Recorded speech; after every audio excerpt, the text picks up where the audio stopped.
Good afternoon, everybody. I'm calling this meeting of the Sacramento Metropolitan Cable Television Commission to order at 2:33 p.m. Madam Clerk, could you please take our roll? Absolutely. Members Munoz? Here. Members Riley? Here. Members McCarthy-Olmsted? Here. Members Hedges? Here. Members Sloan? Here. Members Middleton? Here. Spees? Present. Leary? Here. And Chair Brown? Here. And with those members present, we do have a quorum. Thank you so much. And as this will be my last meeting as chair, I'll be honored to be leading us in the Pledge of Allegiance. So please rise and face the flag. Pledge allegiance to the flag of the United States of America and to the republic for which it stands, one nation, under God, indivisible, with liberty and justice for all. Thank you. Madam Clerk, could you please read our Metro Replay statement and meeting announcement? Absolutely. And just let the record reflect that Member Gull is present. Fabulous. Welcome, Member Gull.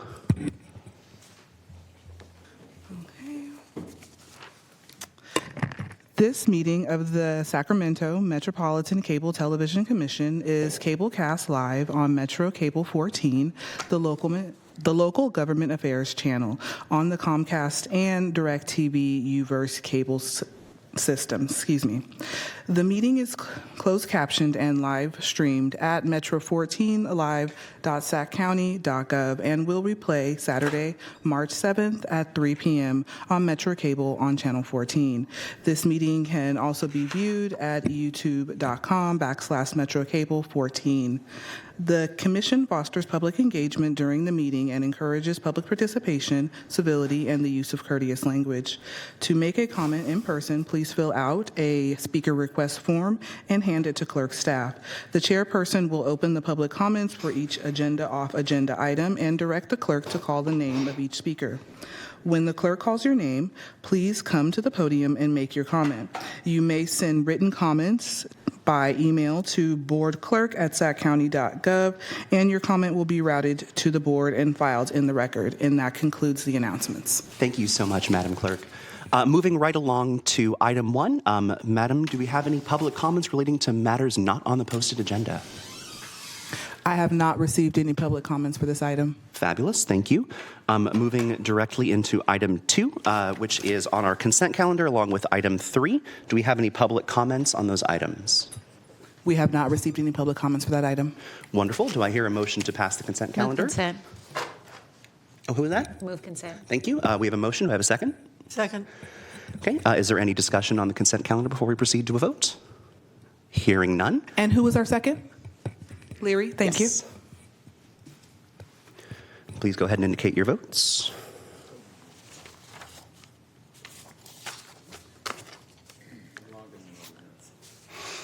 No worries, thank you.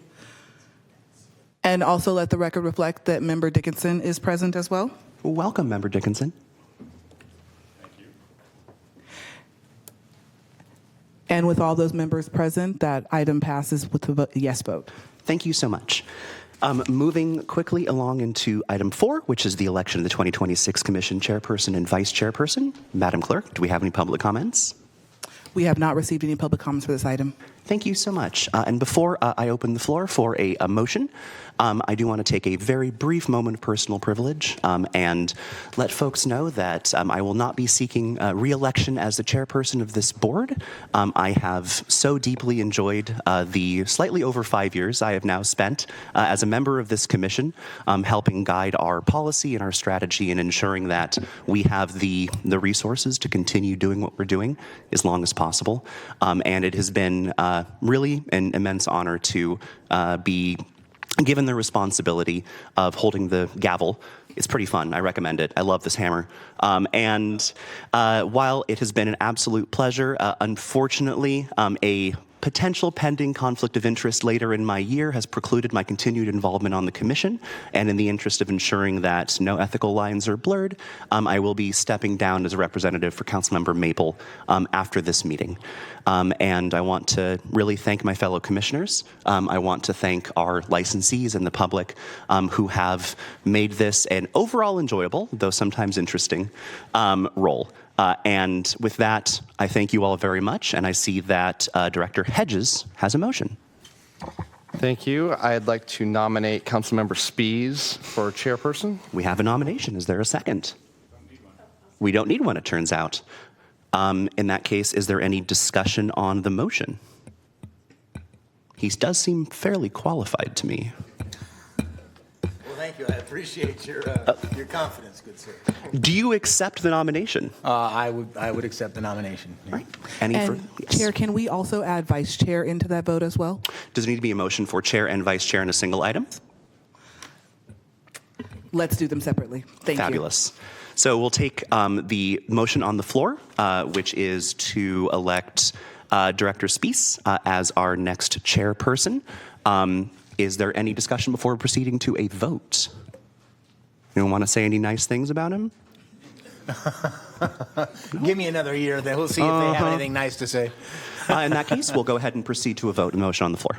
Okay.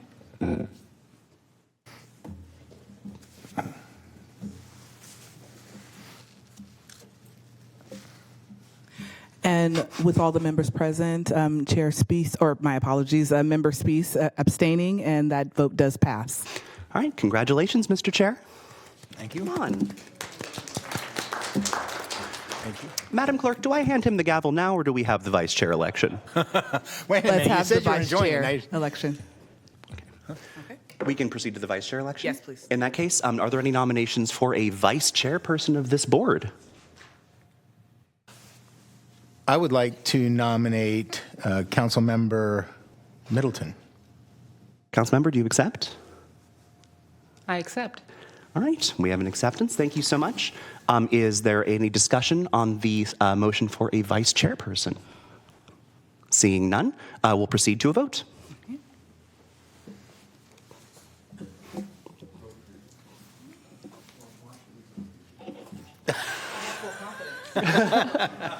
That's right.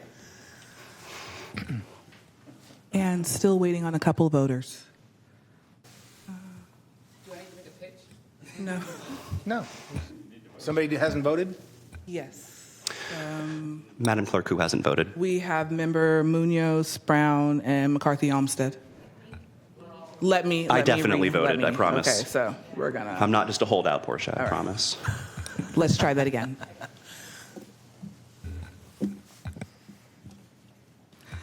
And that vote does pass with member Middleton abstaining. Congratulations, Madam Vice Chairperson. Wanted you to hold your breath. Just to keep it interesting. And so, with our new chair and vice chair elected, I believe that we'll proceed into our closed session, correct? And so, are there any public comments on the closed session, which is a conference with our legal counsel and on anticipated litigation?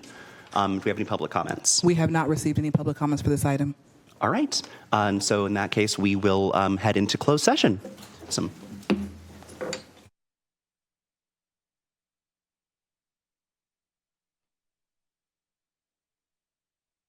From closed session, I believe we have an item we need to report out. So, Mr. Nelson, please.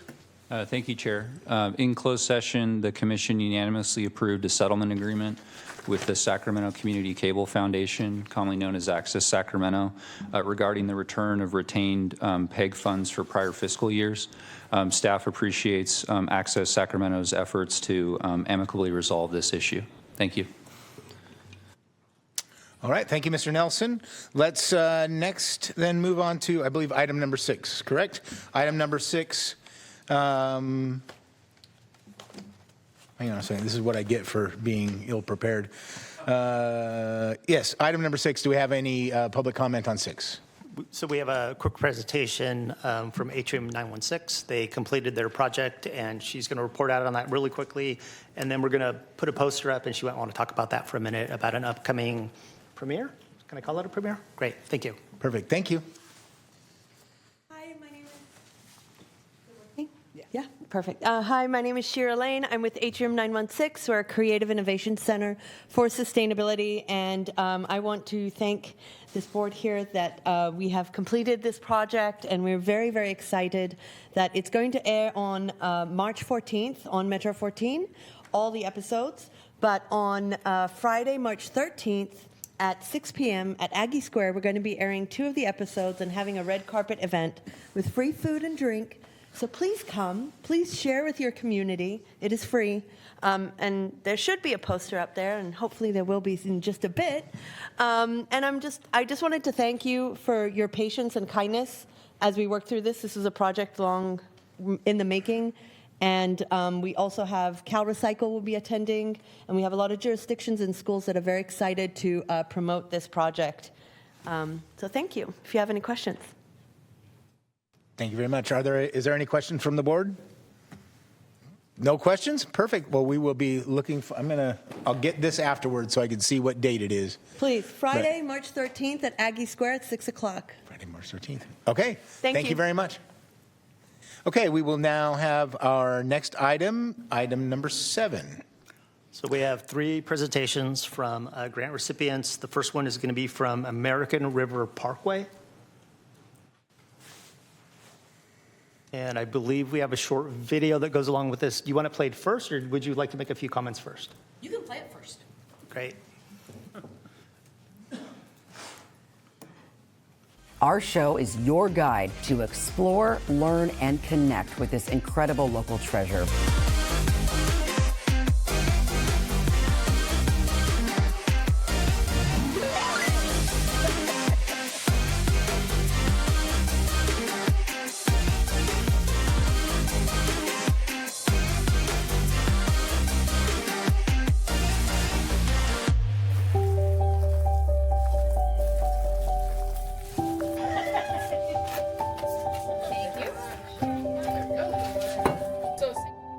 You know, when you're a single parent, you know, I think that you need those other single parents who really understand.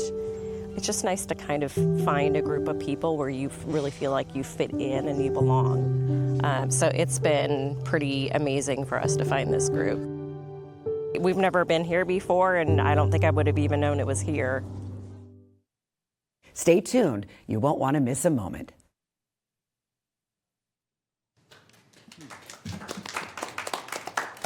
So my name is Diana Pagetto. I'm the executive director of the American River Parkway Foundation. Some of you know me, and others, this is the first time meeting you. First off, we want to say thank you very much for the grant funds that we received to do a 4-series shows on the American River Parkway. To me, of course, the Parkway is the best civic amenity within Sacramento County. I see some of the supervisor staff also probably shaking their head. It is a great resource, but something we also found out in a survey we did in 2018 is that less than 10% of residents within Sacramento County know the Parkway exists. This is the main thoroughfare if you cross over any main street that you have to go over the Parkway. They knew certain aspects were there, like Discovery Park, but they didn't understand there was a bike trail. So what we're hoping to achieve through these 4 28-minute videos and shows is really what you can do on the Parkway, how we are bringing in underserved communities to explore the Parkway. You saw the Single Mom Strong. That was a painting with a mother-daughter. So many different ways we're bringing the community into the Parkway as well as our events. And so we have 2 completed. We have 2 more that will be completed by the end of next month. They are on our YouTube channel as well as they have been aired on Metro Channel 14. So once again, thank you. And the genius behind this is really John Christensen. He is the videographer. I'm just the voice of the Parkway Foundation. But he is the one that has been filming since March of last year, of really bringing all of our events, all of our programs together and bringing them to life, and with Kelly DeMarco. Yes, and I just want to say thank you for the opportunity. It's just a pleasure to shine this wonderful asset we have here in Sacramento. And we have 2 more to come, 2 more episodes. Thank you. Thank you. Well, thank you very much. The Parkway is definitely a jewel of the region, and certainly happy to see the video. I'll take a look at it myself, and I'm looking forward to the next two episodes. Were there any other comments that anyone wanted to make? I would say if you really want to learn the history of the Parkway, watch episode 1. It is a great overview. You got to set 30 minutes aside to watch it, but it goes from the creation of Sacramento to the creation of the American River Parkway. So it's worth it to watch just for the historical perspective. I used to live along the American River Parkway when I was a young boy, and I got in trouble for going from my house at La Riviera Drive all the way out to Discovery Park and back at the ripe old age of second grade. And so my parents were extremely unhappy with me when I came back. But I love the Parkway. It's fantastic, and so I have great memories with it. So thank you for memorializing that for us. Thank you. I had a quick question. Oh, yes, please. Yeah, I'm sorry. Well, first of all, hi, I'm Barbara Leary. I'm actually former chair of the Sacramento Sierra Club. So I was stunned when you said that less than 10% of the people in the area know about the Parkway. But there are at least a dozen American River groups and subgroups addressing each end of the Parkway. So my question is, does your video cover everything from like Nimbus Dam all the way down to the Sacramento confluence of the Sacramento River and the American River? It will. All 4 videos will cover the entire Parkway. The first one was the history. The second was some of our programs, and then we also are bringing in different speakers from different organizations that are stakeholders on the Parkway. Great, and I'm happy to see FEO is back up and running. That would be a Sacramento County, so yes, it is good that it's back up and Arna is back up and believe your running. organization's at least helpful there. Thank you. Thank you very much. And if you need a speaker on, getting my tan hide or my hide tanned on that, I'm happy to do that. It might be a little bit of comic relief. Thank you very much. Thank you. Jumping ahead, we have a presentation from Mutual Housing, which was also a grant recipient. They are working on a video about the history of the rail yards and the housing situation. In Sacramento, they have a slide presentation, and I believe there's a short video at the end of that presentation, so we'll take them now. Thank you. Please. Wonderful. All right. I'm not much of a speech giver, so I wrote all my remarks when I read. So good afternoon, once again, Commissioners. As Mutual Housing's Communications Director, it is my pleasure to share a brief update today about our mini documentary project. We call it Blueprint for Belonging, Community, Diversity, and the Wong Center. But before I get into this project update, I do want to explain a little bit more about Mutual Housing and who we are, because we're a nonprofit that's maybe not as familiar to everybody. So we like to call ourselves Sacramento's home team developer when it comes to generating 100% affordable communities.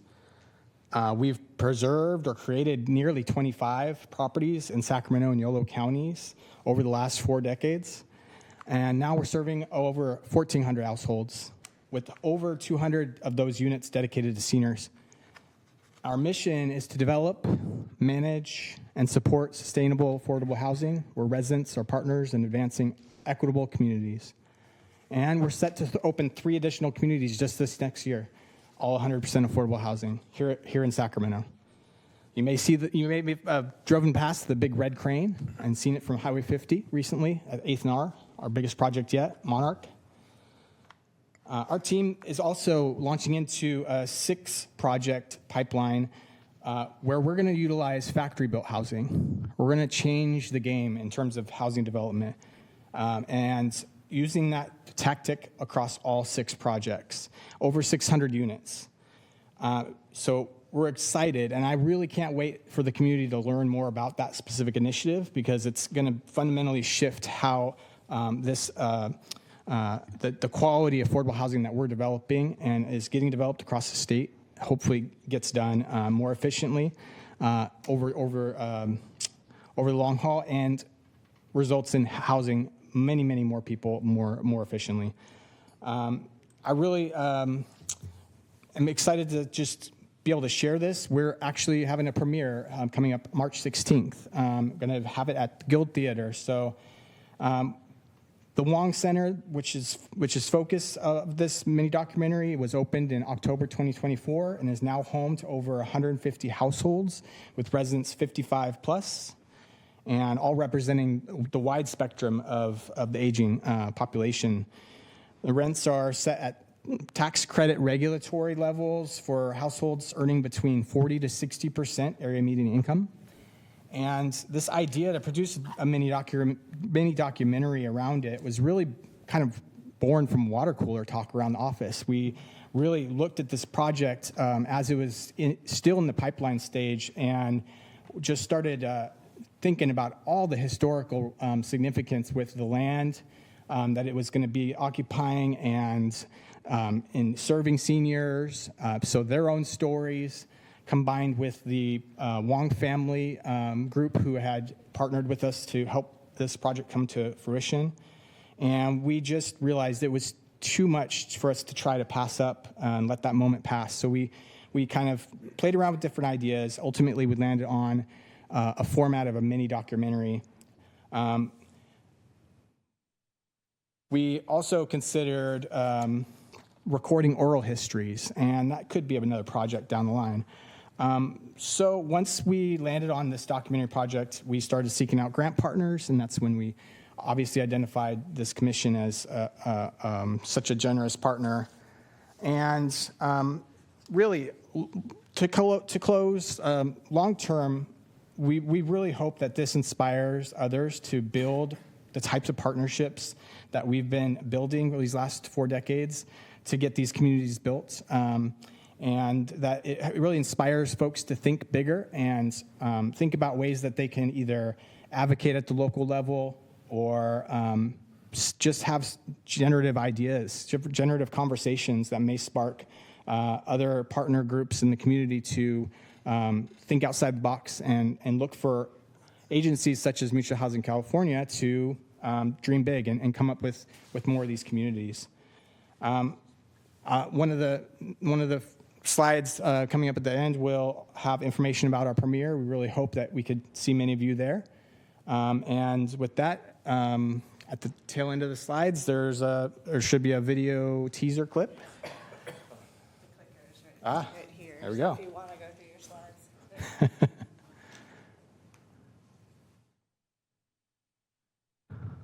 So that's art project that they had at the community last year. Well, a lot of the residents got to actually help design the mural that they put into their entryway. And that picture is actually a gentleman on the right's father who helped bring to fruition the original Wong Center. And it was created by that resident there to the left.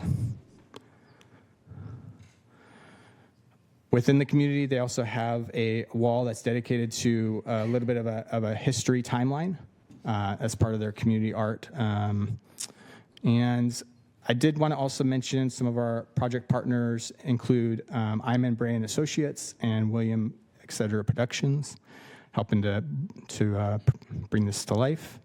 And additionally, we also have some funding support from the City of Sacramento Film and Media Office.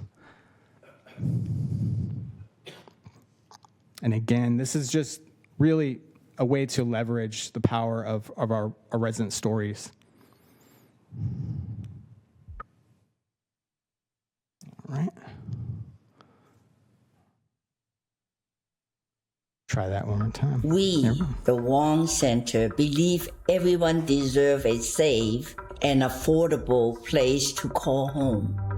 My advice for other organizations is feel what we feel, see what we see, and look what we have done and achieved to follow our footsteps to give it back to the society who need the most.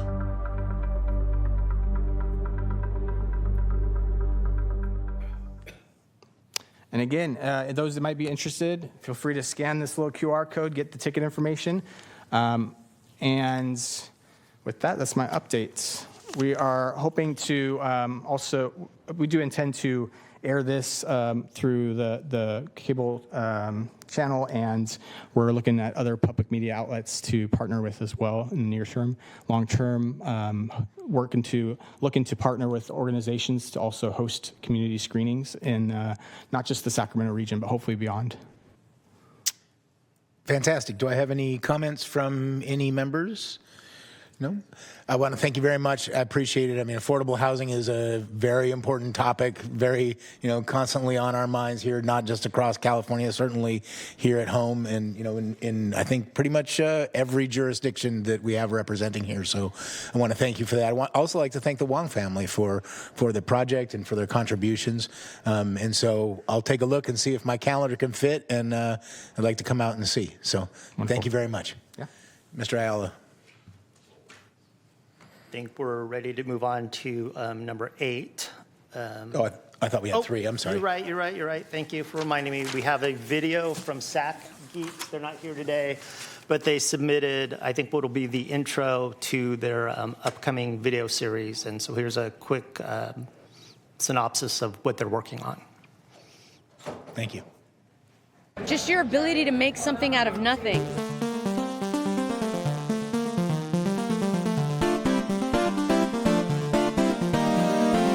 What we really wanted to do was meet other weirdos like ourselves. Live long and prosper.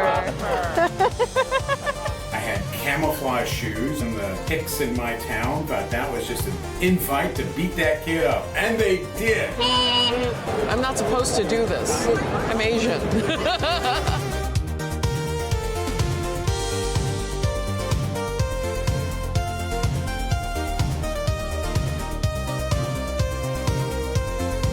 Welcome to the Geekdom is Awesome! All righty. Any comments from directors? Or, excuse me, members. My apology. All right. No, I have a comment. You've got one? Yes. Oh, Well, I'm speaking now. Once I get used to this, I'm fine. Gosh, golly. I just want to say I love the ending because my son was a big Yo Gabba Gabba fan, and so I'm going to make sure that he is tuned into that. Yep, for sure. More power to the geeks, the dorks, the folks who enjoy that kind of stuff. I think there's a geek and a dork inside of everybody. So there you go. Let's do it. Okay, so Madam Clerk, our next item, please. Item number 8 is receive and file reports of the channel licensees. Okay, Madam Clerk, was this where I was supposed to make the warning about if you've signed up for, okay, so some of you have signed up for public comment. It's most likely that it's going to be on 9 or 10. So if you have the agenda, 9 was approval of the fiscal year 2025-2026 general fund final budget, and then item 10 was approve the fiscal year 2025-2026. PEG funding. PEG funding, yes. So please ensure that you watch the agenda and go for the right item to comment on. But for now, we will go with item 8, receive and file reports of channel licensees. First up, Access Sacramento.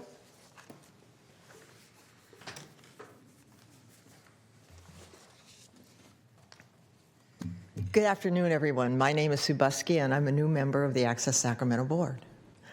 We're in challenging times. We understand the financial realities that are faced by local governments, PEG access operations, community media centers. Cable fees are declining, and that's a reality, and they've been declining for a while. But Access Sacramento is not here to defend the status quo, but rather seeing this as an opportunity both for our organization, for the other organizations that provide PEG services, and for the commission and for the community. Access Sacramento sits at the intersection of arts and culture, workforce training, and community voice. These are things that matter even more than they ever mattered because of the shrinking amount of local traditional media outlets. People are at the pathway to learn, people still need pathways to learn skills, tell their stories, participate in civic life. And the Sacramento region needs stronger ways to develop, attract, and retain creative talent. For nearly 40 years, Access Sacramento has provided easy entry point for people to gain confidence, build skills, create a portfolio, and find a path forward. Thousands of residents from across Sacramento and the region have come through our doors and have gone on to careers in film, video, radio, podcasting, and many other fields. In fact, Access is not just a community media center, it is a community organization. It is a thriving workplace to contribute to the creative economy. Even amid, frankly, the financial uncertainty that we have felt for the last 9 months, we continue our work. We're delivering a full slate of classes and programs, including podcasting production, TV field production, studio production, and training. Our Film Incubator project, A Place Called Sacramento, is underway and looking forward to October. In October, there will be a festival that fills the Crest Theater as it has filled the Crest Theater for the last 25 years. It will be an important event to bring together creative talent and our community. As part of Access Sacramento's efforts to stay relevant, increase our impact, and as part to expand, we're looking to expand mobile-only creation using smartphones. And smartphones are the tools that new and young creators are using. We're also looking at AI, and looking at AI in a way that's responsible, looking at AI as a tool that's already reshaping translation, captioning, workflow.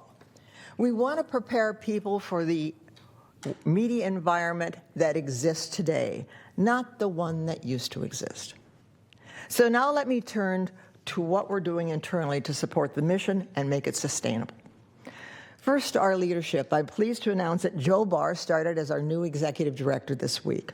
He brings 30 years of experience in journalism, media leadership, community engagement, and regional collaboration. He knows this community. He knows the media landscape. He has strong relationships across the civic environment, partner organizations, funders, and institutions. His job is not to preserve the past. It is to build a stronger future for Access Sacramento. Second, governance. We are revamping our board so that it more fully reflects the community and includes the expertise needed to move our organization into the future. That means sustainability, finance, HR, fundraising, education, creative economy leadership. I, as I mentioned, am a recent addition to that board. I bring to Access Sacramento 50 years of experience in cable regulation and community media leadership, consulting with local governments across the country as well as in California. My expertise in cable regulation and particularly community media management, I hope, will be a strong contributor to the future of the organization. Third, we're taking on a strategic re-envisioning process for the organization. That means building on our core strengths in training, local content creation, while identifying new areas where we can look to earned income opportunities, of course, that must align with our mission. As part of our work, frankly, for the last 4, 5, 6 months, we look to merge with the Sacramento Educational Consortium. Both organizations worked very hard to find a sweet merger point. However, due to governance issues, it just was not possible to make that merger happen. But, that time was well spent. By working together toward the merger, we were able to identify many opportunities for collaborations in the future, and we think that we're at the threshold of a number of them. Finally, we are strengthening internal functions. We are focusing on finance, HR, internal controls to ensure that the organization has the rigor reporting and oversight expected of any modern nonprofit organization that will be receiving public funding. So the direction is clear. We are modernizing how we deliver our mission.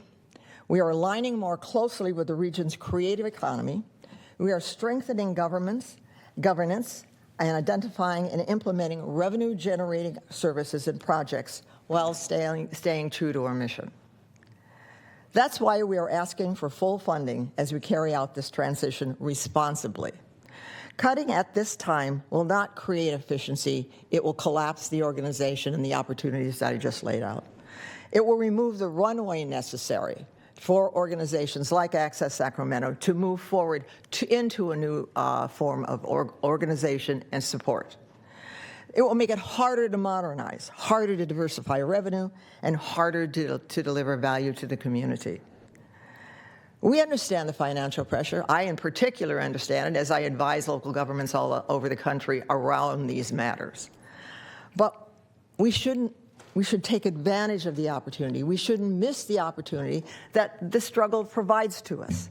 So if the Commission's goal is to sustain a future for community media opportunities and workforce development in this region, then the best path forward is to work together in a transparent and collaborative process to find the best outcome for all of the franchisees, Access Sacramento, SECC, and all of the other groups, as well as the commission.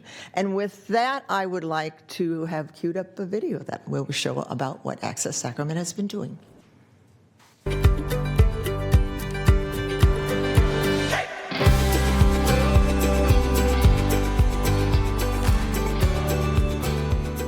Your attendance here supports us at Access as we support filmmaking here in Sacramento.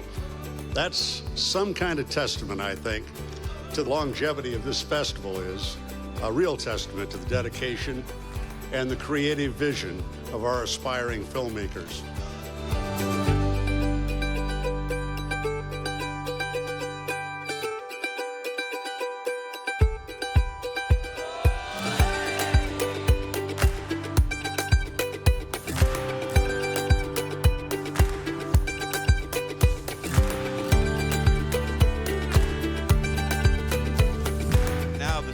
Stalling out in the red zone, work right, turn the corner, Cabral to the flag.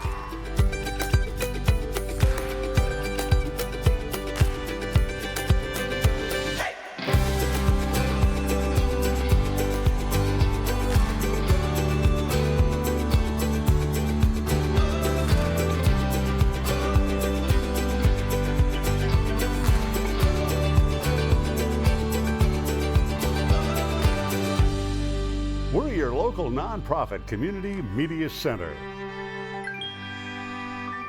We are Access Sacramento, and you are too.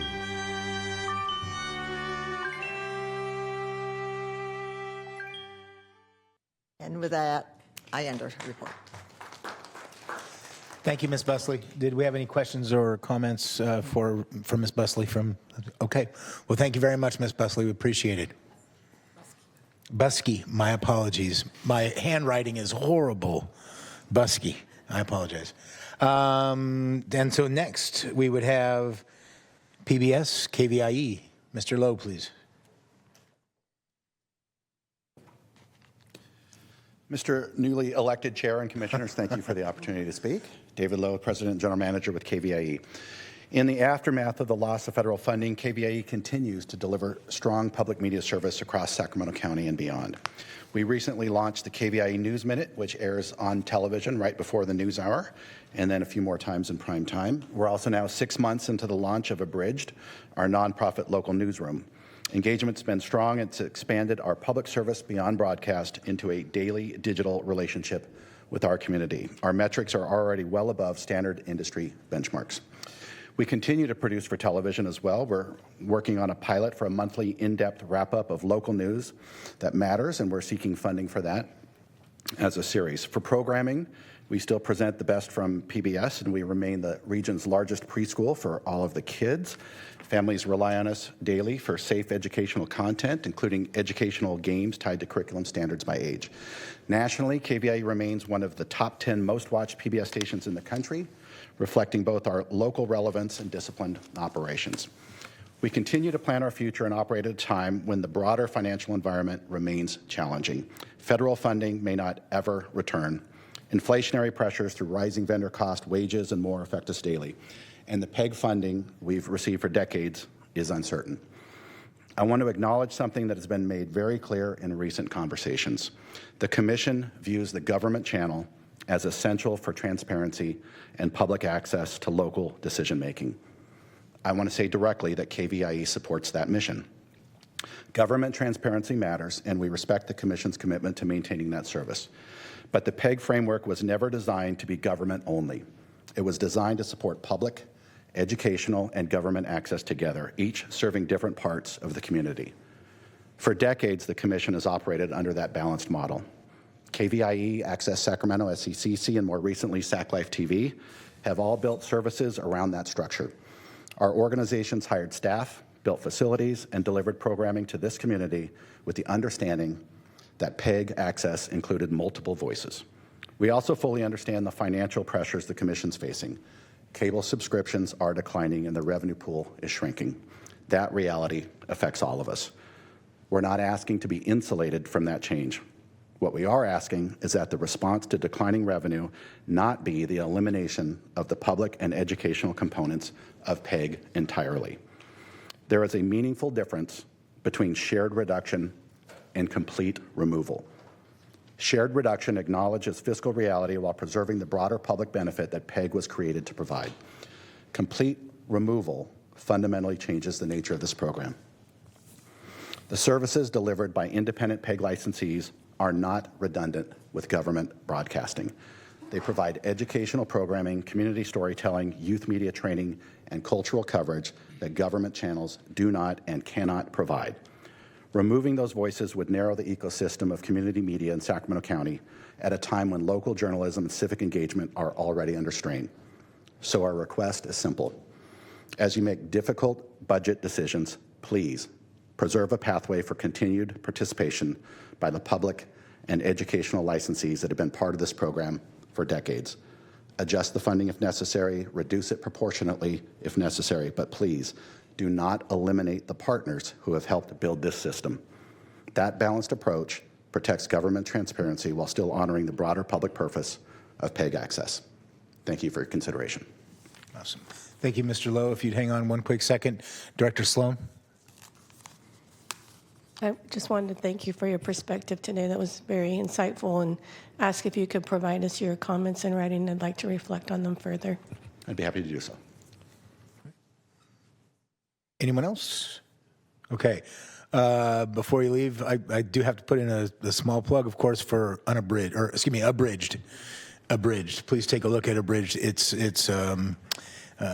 fresh. It's exciting. It's exciting in the fact that it's very well balanced, and I certainly hope to see more Abridged in the future. So thank you very much, Mr. Lowe. I appreciate it. Any big events coming up? I know that the arts auction was back in the fall.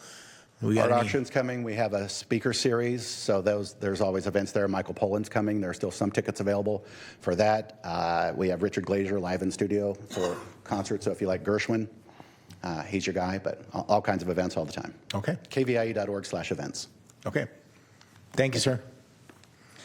Okay, and next up, we have Sacramento Educational Cable Consortium, please. Yes, thank you. Aaron Heinrich, Executive Director. I do have a short video, and I just want to make one comment before that. In the face of all the uncertainty, we continue to move forward with the projects that we've got and also creating new ones. So I want to just share briefly in this video some of the things that we've been doing, and then I've got a short slide deck that'll go through some other details here. Thank you. The Center High School staff, SECC, has done an amazing job organizing this. I hope that people are able to network and meet some of the presenters and ask the questions. How do I get into this industry? I really liked learning about all the cameras. I really liked all of the people that came in. I love having fun with my friends, and I love that we got taught so many new things about media. It's a great time to relight those fires and encourage them and get them excited about media. I think my favorite part is just seeing the kids' energy, seeing the excitement in their eyes of what's next. I would say just go. Like, you'll learn new things and you'll meet new people and you'll understand a lot of the soft skills of media. It's a fun experience.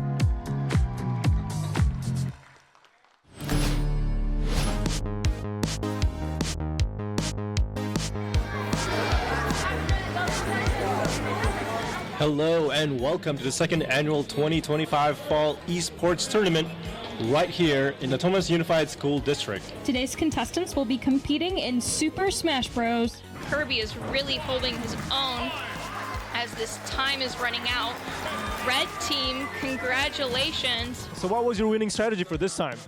Well, we started with our secondaries, but then we changed to our first mains because we lost the first round. What was the most exciting moment of that game for you? At the last second when he hit me up and I lost a life, I thought that was going to be the end of the game for us, but we still pulled through. Tonight it's been so fulfilling to see all this come together and just to know all the background of all these people and all the work that's gone in beforehand, and to see the kids celebrating, it just fills my heart with a lot of joy.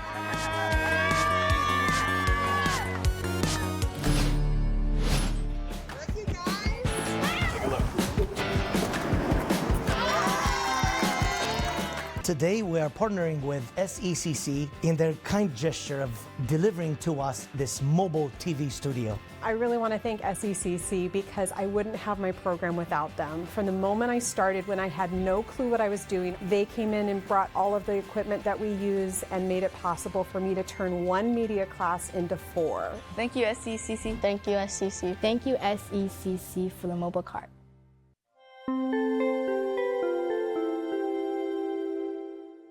All right, so one thing I want to mention is that esports tournament. That's the first time we've ever done a live stream of that. So it was 3 hours. We had our own staff of just 3 people doing it. So I've got one other thing here that we'll go through as we go through what we've been doing, but we think this is an opportunity not just from a production standpoint, but also revenue. And the kids that get into these tournaments are coming out of their bedrooms, they're coming out of their basements, they're joining organizations and clubs that they haven't done before. A lot of studies have shown that the kids who do this have an increase in attendance, they have an increase in grades, and an increase in well-being. So we think this is an opportunity to also work with the schools that are already doing this and help promote this even further. I do have a slide deck, thank you. So, that's the reason we're here, right? So making sure that thousands of students and their teachers engaged in media production across the county continue to get the support they need. All of the things that you already saw would not have been possible without the funding that you're providing us. When I took this position just over a year ago, it's hard to believe it's been a year, I had no idea this is where it would lead, but here we are. So some of the main projects, you already saw these. The SAC Student Media Day, this was resurrected from an event that was last held in 2019, giving kids an opportunity to be exposed to different media careers. The live stream production of the esports tournament with the Natoma School District, the delivery of a mobile production cart possible with the PEG funds to California Middle School and the Sac City School District. We also partnered with Sac Republic to give over 60 kids access to all elements of a game in October so they could create content. We're doing so again this September. We've had other equipment handoffs. We've completed or have planned multiple productions, including over 40 upcoming graduations. We also launched a weekly video podcast in October. We've made a significant social media push, both meant to increase awareness in preparation for Big Day of Giving and for future fundraising events. And finally, I can't forget that we're coming into the 37th annual SIVA contest. So we're already in the judging. That event will be April 26th. I'll be sending out invites in the next week or two. As I said, that's in its 37th year. So this is just a snapshot of the progress we've already made from a social standpoint. So we do have a marketing coordinator who's done a great job, and you can see in the last 90 days just what we've been able to get to from Instagram and Facebook, YouTube and LinkedIn. The purpose of this was to, again, like I said, just to increase awareness so we could start doing more in terms of fundraising, subscriptions, and sponsorships. As I mentioned in one of the previous meetings, our board met last June and we determined that we did need to start looking at other fundraising and financial opportunities. So in the past, just since January, this gives you a snapshot of both what we've been able to land and what we're currently waiting to hear back from. So there's an annual conference with this education group. We are getting paid to do a live esports tournament with San Juan School District. And there's a history of art adult education. It's a 5-part series that we're doing both with OTAN and SCOE.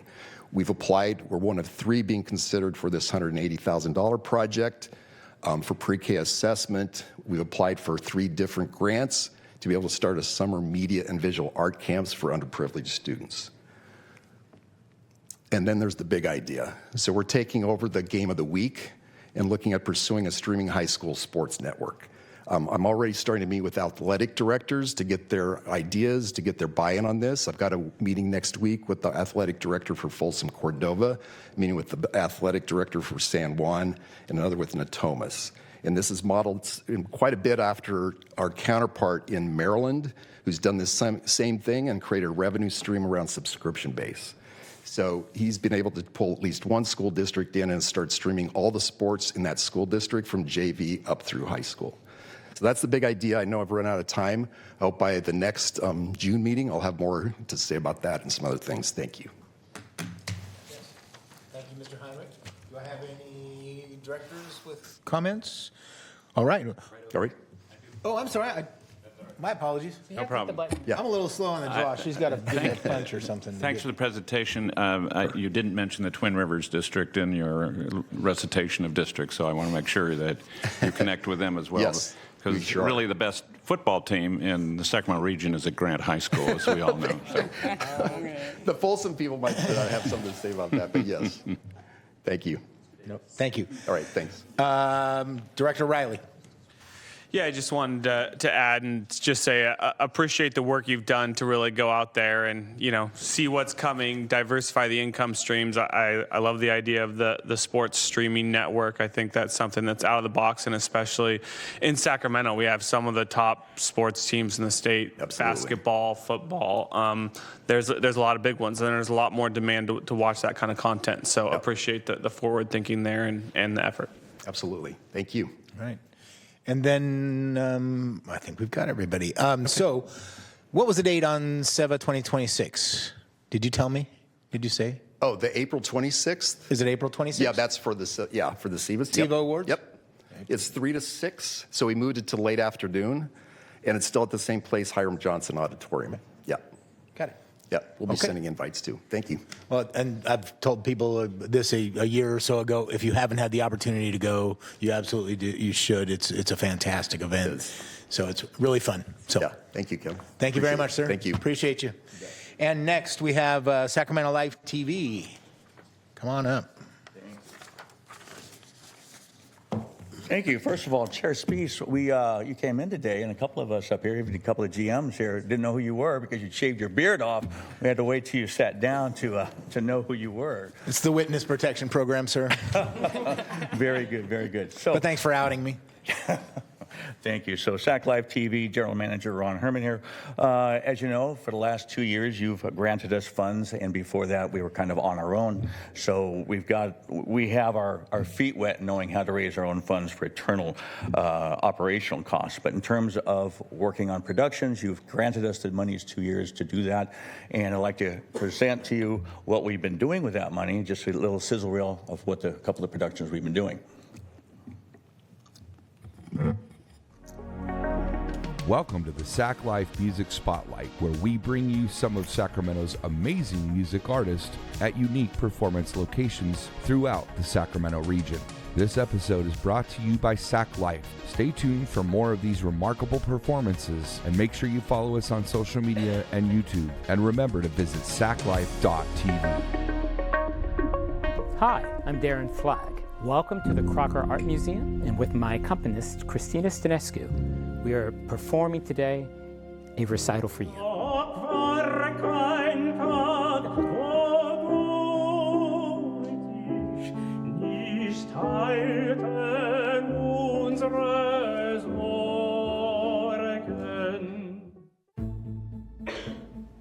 Hello, this is 911. What are you reporting?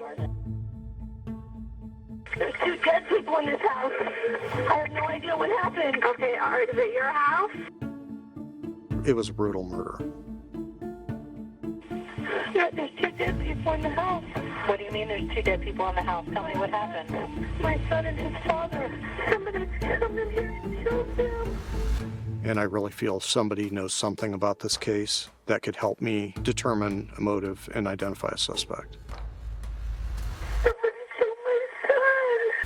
In Sacramento, some crimes are left unanswered. Cold cases, families still waiting for justice. Join criminal investigator Kevin Papineau as he takes you inside the search for truth. Remember, your tip could crack the case and earn you a reward. What I'm hoping for is that somebody out there knows something. If you do have any information, turn it in. There's a 9-year-old girl and a 6-year-old boy who would be appreciative of finding out answers.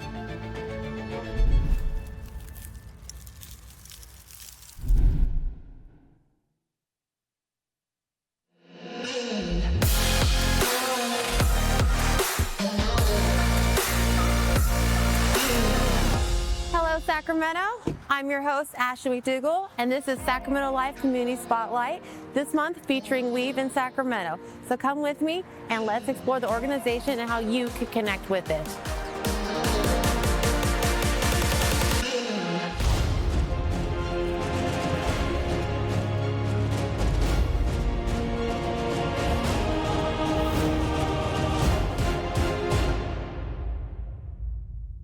So that's a quick sample of what we've been up to. If you saw, the first one is the Community Music Spotlight. We've teamed up with the Crocker Art Museum. They have multiple concerts during the course of the year. They don't really get that information out to the community, so we're going to work with them and put those concerts on air on our TV station on Saturdays from 4 to 6 o'clock is our community outreach, and we'll be providing that on television. The second show that we have, as you saw there, is the Capitol Cold Case. I cannot believe the response that we have gotten from that. We've sent that trailer out to the local law enforcement agencies, and I have Sacramento PD, Sacramento Sheriff Department, El Dorado Hills Sheriff Department, Placer County Sheriff's Department, Marysville Police Department, the U.S. Marshals Service, and Sacramento Crime Stoppers all lined up with I've got more cases that we're going to do here than I have amount of money to present those. Our first season will be 10 episodes. And each episode will be a half hour, and we will highlight 2 cold cases. So that's 20 cold cases, and I'm already ran out of time for the amount I have lined up. We presented this to the Sacramento Crime Stoppers yesterday at their meeting, and they jumped on the bandwagon right away with putting up the reward that will be offered on that. And so, like I said, that will be coming probably in August or September as we finish up the series. And I think it's going to be a big hit here in Sacramento. The third one is our Sacramento Community Spotlight. You saw that kind of the opener of that. We spotlight the nonprofits in the community that really don't get the recognition. You know, we've got the larger Habitats for Humanity, Make-A-Wish Foundation. These foundations get a lot of the PR. What we want to do is reach the unsung heroes of our community that have nonprofits that really affect us. As you saw, we did a special on Weave, Celebrate Recovery. We did the All-American Rib Cook-Off that provided funding for nonprofits, and Bring Holiday Joy, which we did also last Christmas time, and that nonprofit has dinner and gives out gifts to needy children and needy families. So I also have a line of nonprofits that want me to do a show on them as well, and just had to run out of funds on that. So, but we're going to still try to find a way to keep that going. The 2 productions that you saw that we've been working on, one of them was our Powerhouse podcast. We did a special on trafficking in Sacramento. Sacramento, as you may not know or do know, is one of the main hubs for trafficking in the United States. People send their children and their prostitutes here. They get broke in and they get sent out to the rest of the country because this is where all the highways go to the rest of the country. We did a podcast on that, as well as you saw, the Weave Show. Both of those are up for a local Emmy Award this year. So I'll let you know. I'd like to come in here a couple of meetings and be able to put that Emmy right here and show you that we're doing some stuff out here that's really well.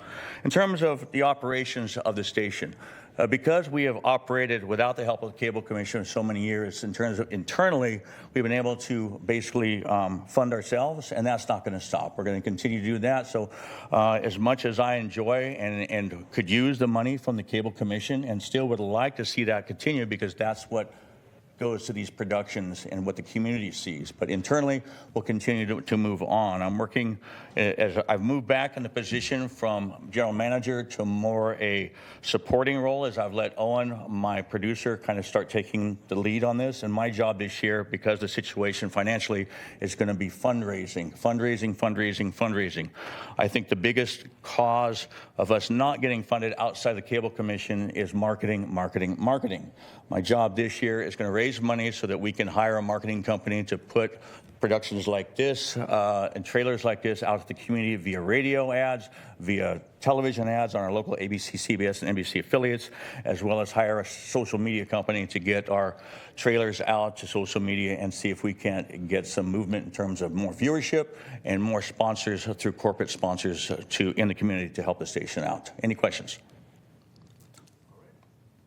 Bring it back to directors here. Does anyone request to speak? Anything? All right. I do have just something quick. You know, a couple years ago, you came to us with an idea of how you intended to reimagine, to do something a bit different. And there was, at the time, a bit of consternation, a little bit of, some things that, we had to work out. And I'm happy to see, and some of the folks, who are here now were on the board at the time. And I certainly appreciate their what would you call it, courage in working on a reimagination. And so I'm really glad to see these videos. I think that it's important conversations. And so I just wanted to thank you and thank the commission, of course, for this. So thank you very much, sir. Also, one last thing. As Chair Ryan steps down, I know that Sean doesn't like gratuities going out, but since you're no longer on the board, we'd like to thank you for being with us. I've got a nice Sac Life TV shirt for you, and there's our Powerhouse Podcast Hear Us Roar, and one of our Sac Life TV mugs for you. And these are all available to all of you for the low, low price of $9.99 if you want to come see me out there. So thank you very much. All righty. Well, thank you very much. And that will end item 8, I believe. And so item 9, please, Madam Clerk. So for item number 8, we did have 3 public speakers signed up. Oh. And I just wanted to confirm that they were signed up to speak on item number 8, which was just the receive and file reports of the channel licensees. If not, we can move your comments to item number 9 as well as item 10. For those who signed up to speak for item number 8, is that okay? I'm seeing one item number, okay. Okay, so we will be moving on to item number 9. Okay, thank you. Madam Clerk, item 9, please. Item number 9 is to approve the fiscal year 2025-2026 general fund final budget to include the following resolutions, attachments, and exhibits. And the attachments read the resolution adopting the fiscal year 2025-2026 final budget, final general fund budget, as well as the fiscal year 2024-2025 budget actuals and fiscal year 2025-2026 preliminary final general fund budget. All righty. Mr. Ayala, the floor is yours, sir. Good afternoon, Commissioners. I am your Executive Director, Sean Ayala. I'm going to hopefully get us to a final budget vote. I'm going to go through a number of budget screens. I think I've got 11 screens total with a summary at the end of what you'll actually be voting on. As in the past, because the general fund and the PEG are so integrated with each other, I'll just line up all the votes, and hopefully the clerk will agree that we're voting on both at the same time, but if not, we can separate out the two. Bringing government closer to the people. This is our mission statement. It's the one we have on the website. It speaks to the transparency in government that Metro provides for all of us, including this meeting. Just a reminder of how busy we are internally with audits and controls. I have Mary Anacleto as my ASO2 internal fiscal officer. I would argue external also, because we do a lot of work with community-based organizations. I have a contract with Rob Merritt. He's a CPA, and he is auditing our books up through the 22-23 year. Merritt, he's in the 24, 23, 24. I would like to get him to the 25-26. That gets into the era when I started working with you, but he assures me so far he hasn't found anything that's an anomaly. Our money is in the Compass system, and our payroll is in the Compass system, including our shared investment accounts, and the county manages that. I have a contract with Richardson and Company, audit of the commission and state controller filing. Ashbaugh and Skolko audits the cable companies. Cloud and Watts are the actuaries on other post-employment benefits. I will be talking about that in a little more detail in the budget presentation. CalPERS does the pension liability, and Sacramento County, we use their P card in our day-to-day operations. They audit the procurement card. There's 2 notes here. I already spoke to the OPEB, but if you look at the pension liability, in 19 through 23, you were found to have $2.5 million in unfunded liability, and basically to make our CalPERS whole, we paid out $500,000 per year for 5 years to make up for that unfunded liability. I just point to that because it makes it a little bit difficult to ever predict what my future budget is going to look like. You've all seen this screen before. It speaks to the fact that since the 16-17 year, there's been a steady decline in revenue coming in from the cable fees. That's the 5% general fund and the 1% PEG. So I've brought this up before, but I thought I would add a visual to it. We've extended this out for another year, at least as far as the general fund per capita distribution, and I call this the what about zero screen. The only way for me to make the budget work in this current fiscal year and in the 26-27 year is if you consider, and I believe this was brought forward by the ad hoc committee, if you consider eliminating that general fund per capita distribution.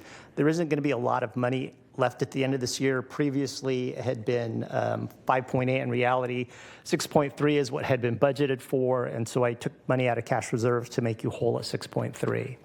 Any questions about this? There's a lot of information here. I'll just keep moving forward. Okay.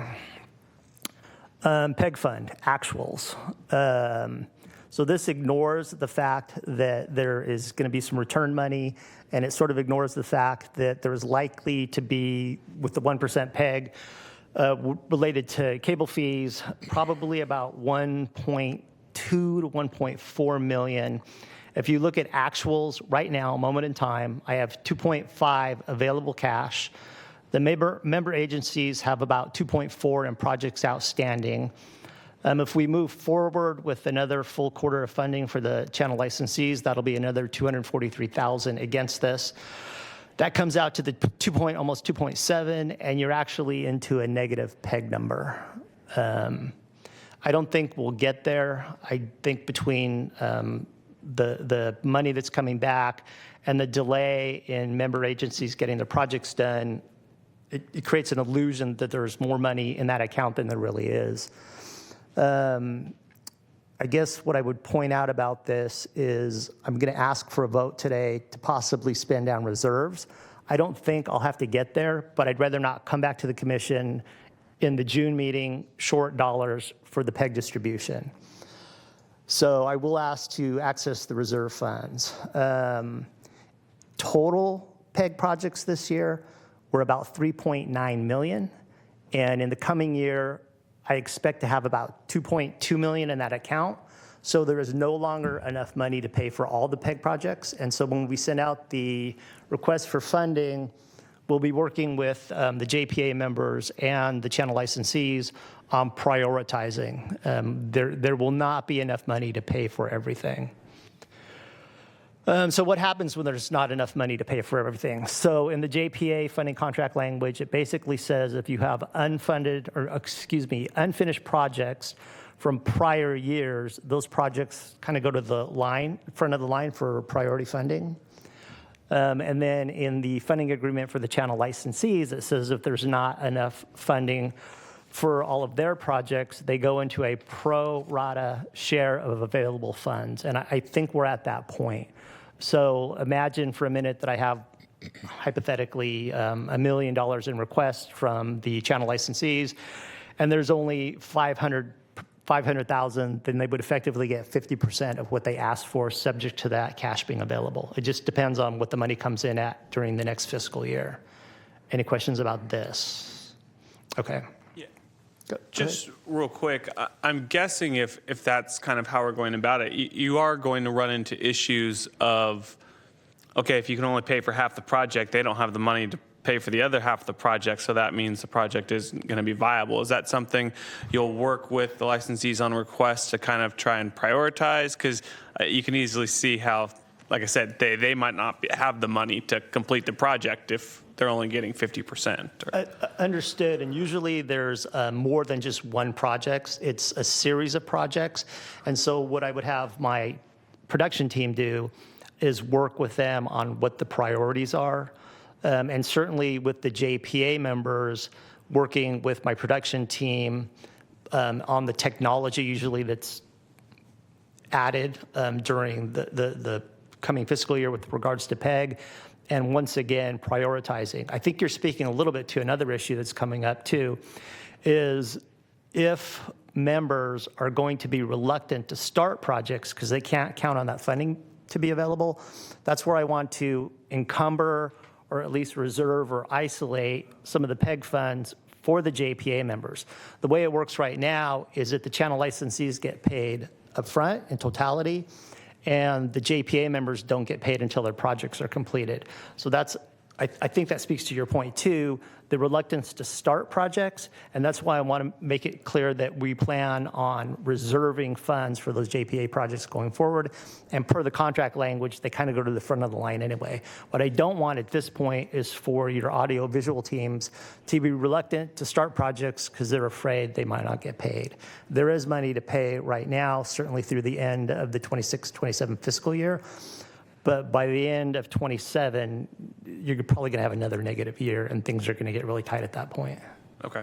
Thank you. Appreciate that. Then I mentioned $3.9 million in total ask, and I might have $2.2 million. So if next year represents the expenditures that were requested this year, once again, there won't be enough money to cover everything. Let me jump ahead. Okay, what is my 25-26 general fund cable commission actuals look like? And you could project this into the 26-27 fiscal year. I think these numbers hold. My total cash available after the reserve is 5.8. That's total general fund dollars. You can see my lease, my DTEC costs, my audits, salaries, office supplies, and then OPEB pension liability. So last year, you had about $100,000 in interest earned on your OPEB. And so the OPEB is the public employee benefit that your retirees get because they're in CalPERS related to the medical subsidy. That's the state of California. Your permanent employees are in CalPERS, and so they have that. They have that as a retiree benefit. So the actuarials were done this year, and it's much different than it was last year. We didn't have to add any money last year because I mentioned $60,000 in expenditures against $100,000 in interest. I met with the actuarials on Tuesday, and there is now $223,000 in unfunded liability. That liability doesn't go away, so even if something happened to the JPA in the future, the individual jurisdictions would be liable for any potential increases in those expenses. I asked for a simple explanation about why it's changing so much.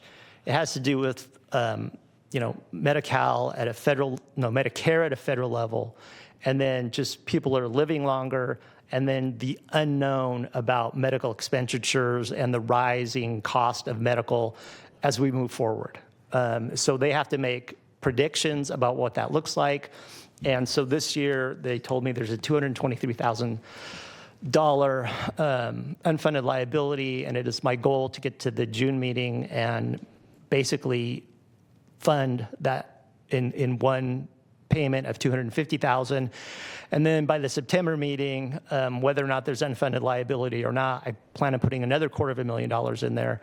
You put the money in there because it insulates you against any future liability, and the sooner you put the money in there, the more likely it is to accrue interest over the lifetime. And so I'm trying to basically make it so that you're not stuck with a bill somewhere down the line. Does that make sense to everybody?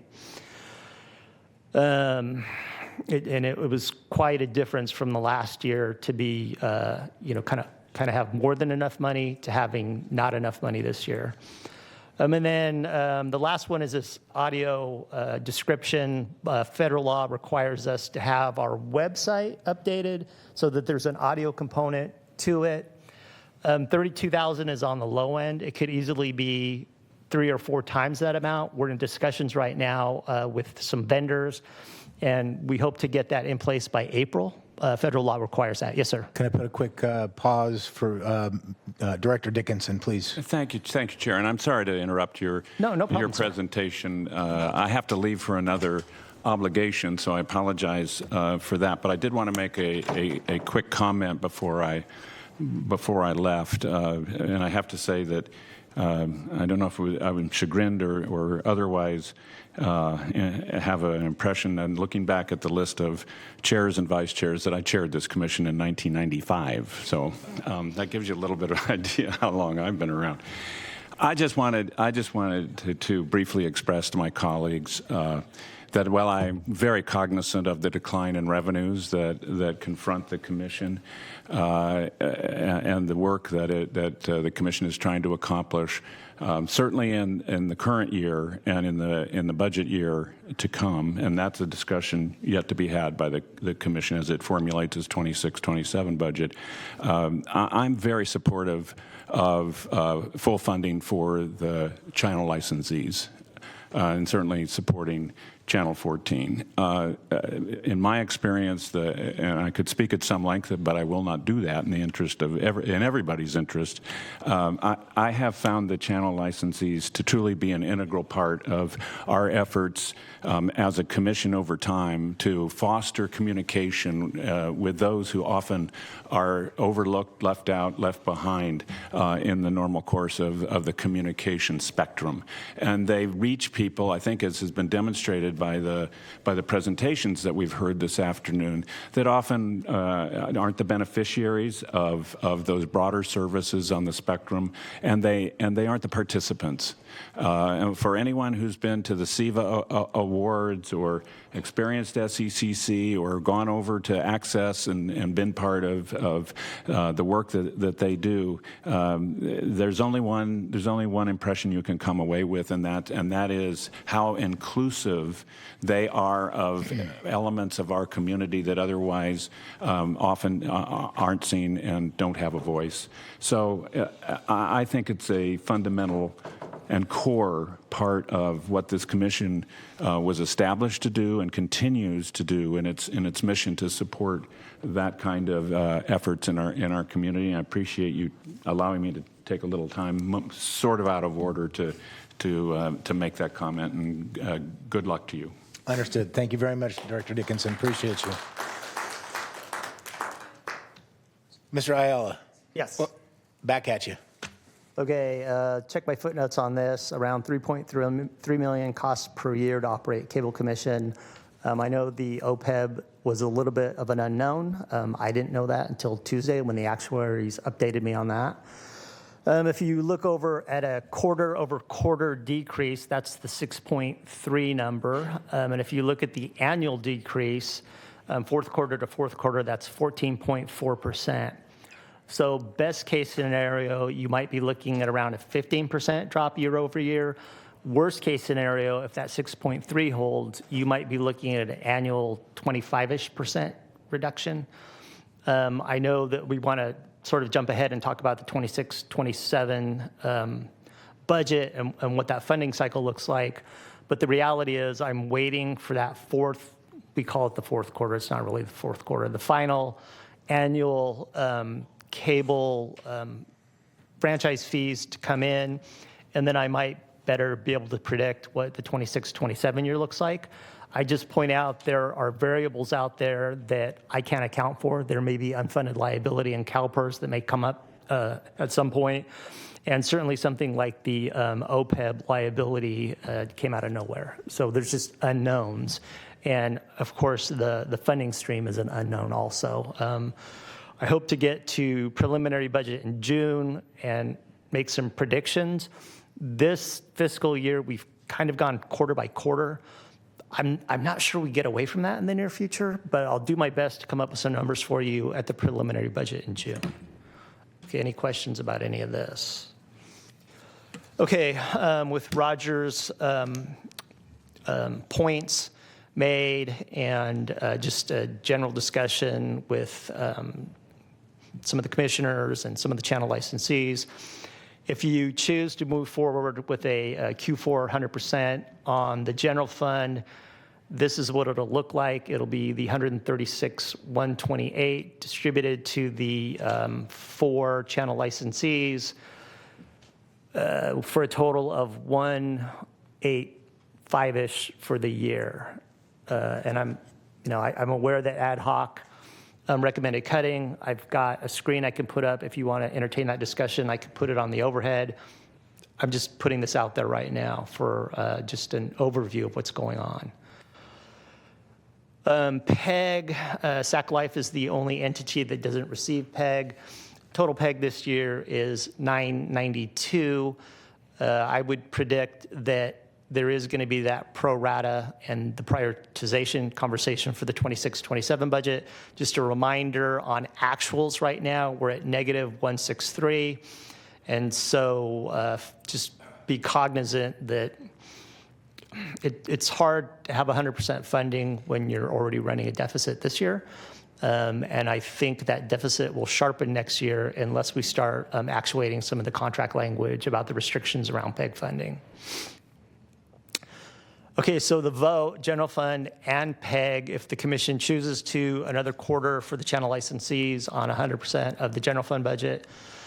Again, if the commission chooses to, another 100% quarter on the PEG fund budget.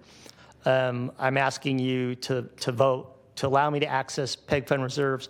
I really hope not to do that. That would be the worst case scenario. I think between even the 1% coming in at possibly 1.2-ish, I should have around 2.2, so that will more than cover the deficit. It'll just make the 26-27 funding year all that much more difficult for all of us. I'm asking for a vote on the general fund per capita distribution. There really isn't that much money to distribute. At the end of the 26-27, accounting for just actuals, there might be about $700,000 in my reserve account, and I would hope not to get to the end of that year with that little operating cash in my budget. Although I am asking for the 601 to go into the general fund reserve. That'll get me to 2.2 million against 3.3 year-over-year expenses. And then I'm not sure I need a vote for this, but I would just point out that we've taken the community grant scholarship program off the website. I occasionally get asked about that, but I don't think that's something you can afford. I think you did really great things with the money. I think you heard some of the presentations today. You've heard some in the past. I hope to get some of the other grant recipients in here, and certainly the scholarships. I was amazed at what some of the school districts were able to do with the very little money that we gave them, $2,500 per scholarship. And then I just remind you that PEG encumbrance is I am going to encumber that money so that the JPA members can be assured they're going to get paid in, say, 18 to 24 months.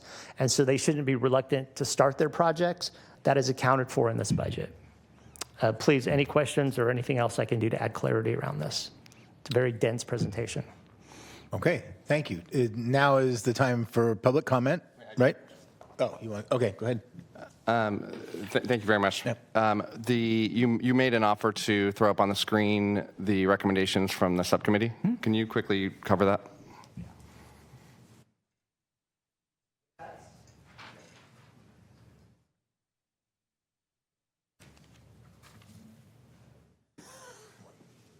So it's kind of reverse engineered. 100% of funding looks like the first column. Let's say you cut 25%, that would be it says 75%, but you effectively would be cutting 25%. 50%, obviously just 50-50, and then if you cut 75%, this is what the actual funding would look like for both general fund and PEG. And this is what ad hoc had originally come up with, and there was discussion around operationalizing this in the 25-26. I don't know what 26-27 looks like. I know the money's running out relatively quickly, especially related to your expenses. I could go back to the 40-year screen on the that I started the presentation with, and you've been declining effectively for a decade. And I don't see that leveling out. I only see the decline continuing going forward. So just to make sure my brain is totally clear on this, the committee recommended 100%, 75, 50, 25. But in reality, what we did was 100, 100, 100 question mark. Correct. You're at 3/4 of 100% of funding. Yes. And and that was based on the preliminary budget because we never got to final budget. Yes. So we held with preliminary numbers, and we still don't have a final budget. But this is what the cuts were originally out of ad hoc. Okay. Thank you. Okay. Is there anything you want me to bring back up? Maybe that final vote screen, I can bring that one up just so you can look at it if there's any discussion items around it. Okay, there it is. So this is a combination of PEG vote, general fund vote, to include the per capita, allowing me to put money in reserves, and an official end to the grant and scholarship program. Yeah, I see some.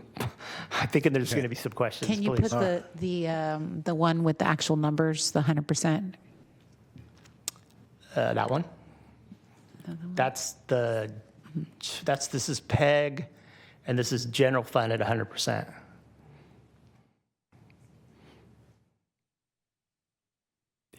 And it's a little bit interesting because KVIE gets a larger portion of their funding from PEG, and SAC Life is general fund only. So there's some considerations around those numbers. Certainly, if there's anything that needs to be worked out with any of the channel licensees, Josh and I have done a pretty good job of looping everybody in. As recently as Tuesday, Ryan? Chair Brown, former Chair Brown and myself and Kristen met with all of the channel licensees for an hour to get updates from them on what their budgets look like. I think you all noticed that the order of the presentation was a little different today, and that I had the channel licensees present ahead of any potential funding vote, because I'm not sure them having to say something after the fact would help you make a decision, and I think it gave them an opportunity to update you on where they're at. I think it was last week, Friday and Monday, that I updated them that I would be changing the order of this. And they did ask for a meeting with the chair. They wanted ad hoc, but it's really hard to get all of you together. So I offered chair, myself, and my production manager, and we spent probably an hour and a half, an hour of presentations, and about another 30 minutes of Q&A. So I think they have a pretty good idea of what this was going to look like today. Okay. Director Hedges? Thank you. Is there any real possibility, in your opinion, that Comcast could decline to such a point that they would literally cut off the service? Other commissioners have told me that the expense of doing that is prohibitive.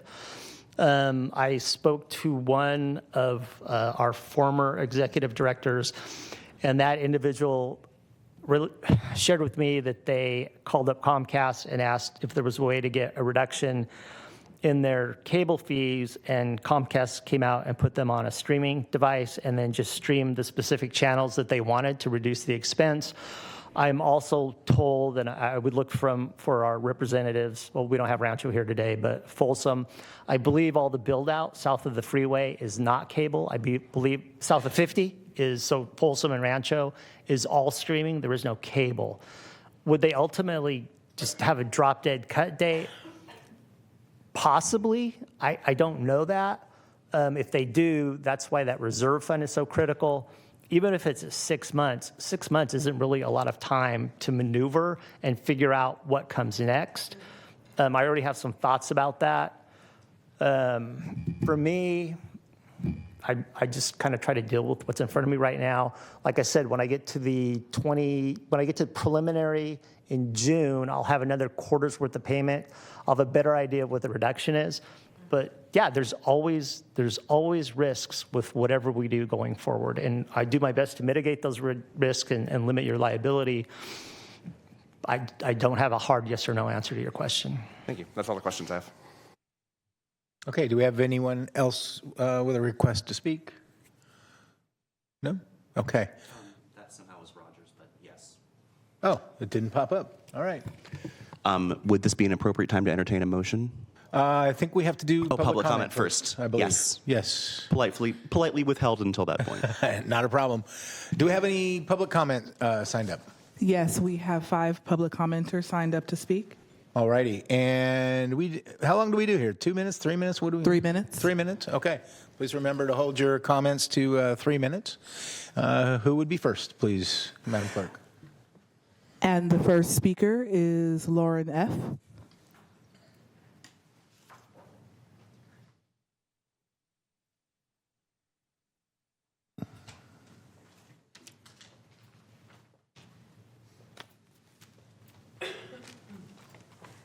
Lots of stairs. It's more fun on the way back up, just letting you know. I'm not as eloquent as everybody else is here, but again, I typically talk from the heart for the things I know and things I see. Basically, I know we're all tired. I'm tired. But we're not going to stop fighting the fight. And that's kind of what makes life good, is want to keep fighting the fight.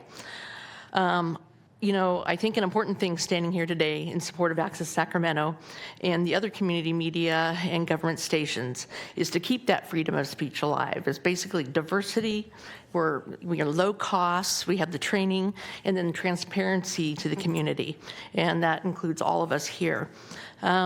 It's important to continue the fight for community media and to continue believing in humanity. When did we stop basically caring is what I want to know. Is the community our rights?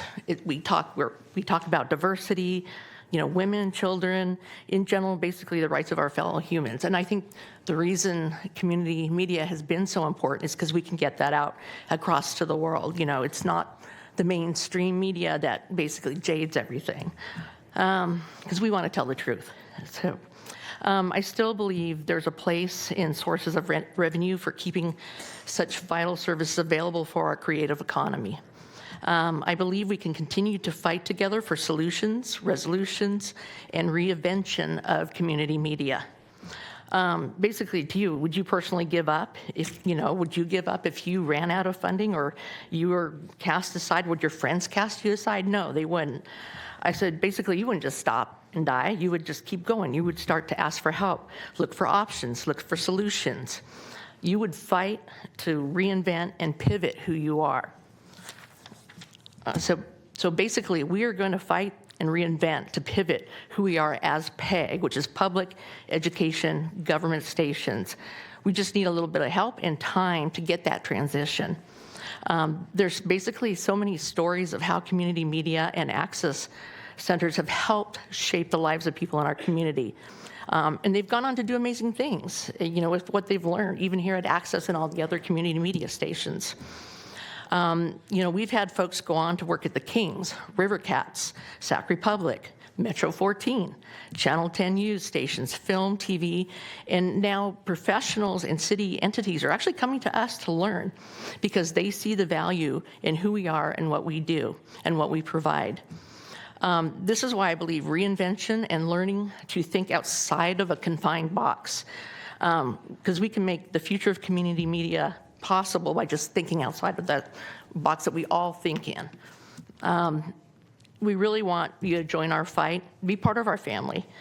I just kind of want to leave you with this. Life's basically, it's not a prison. We're not locked into one thing. It's not black and white.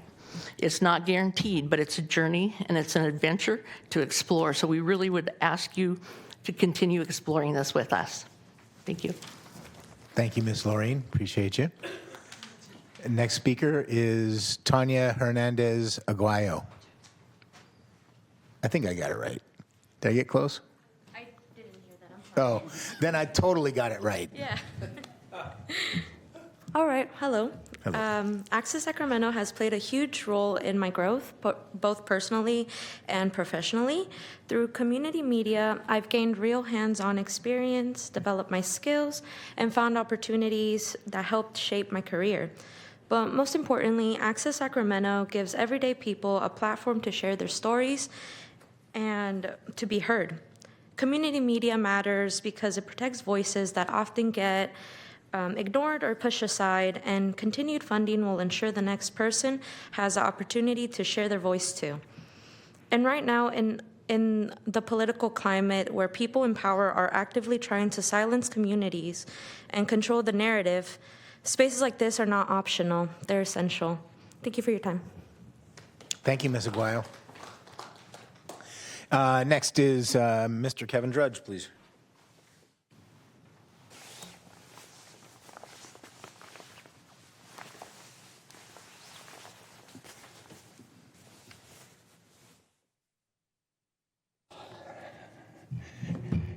Good afternoon, Commissioners. My name is Kevin Dredge. I'm a mental health advocate and community producer working through Access Sacramento.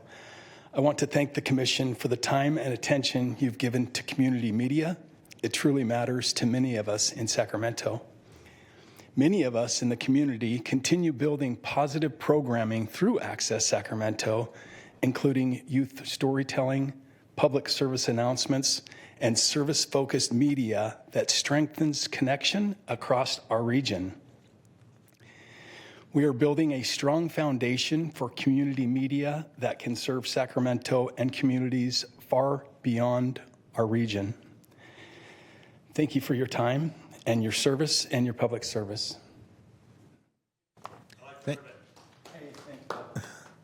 Thank you, sir. Next up, we have Mr. Jose Emmanuel Vega, please.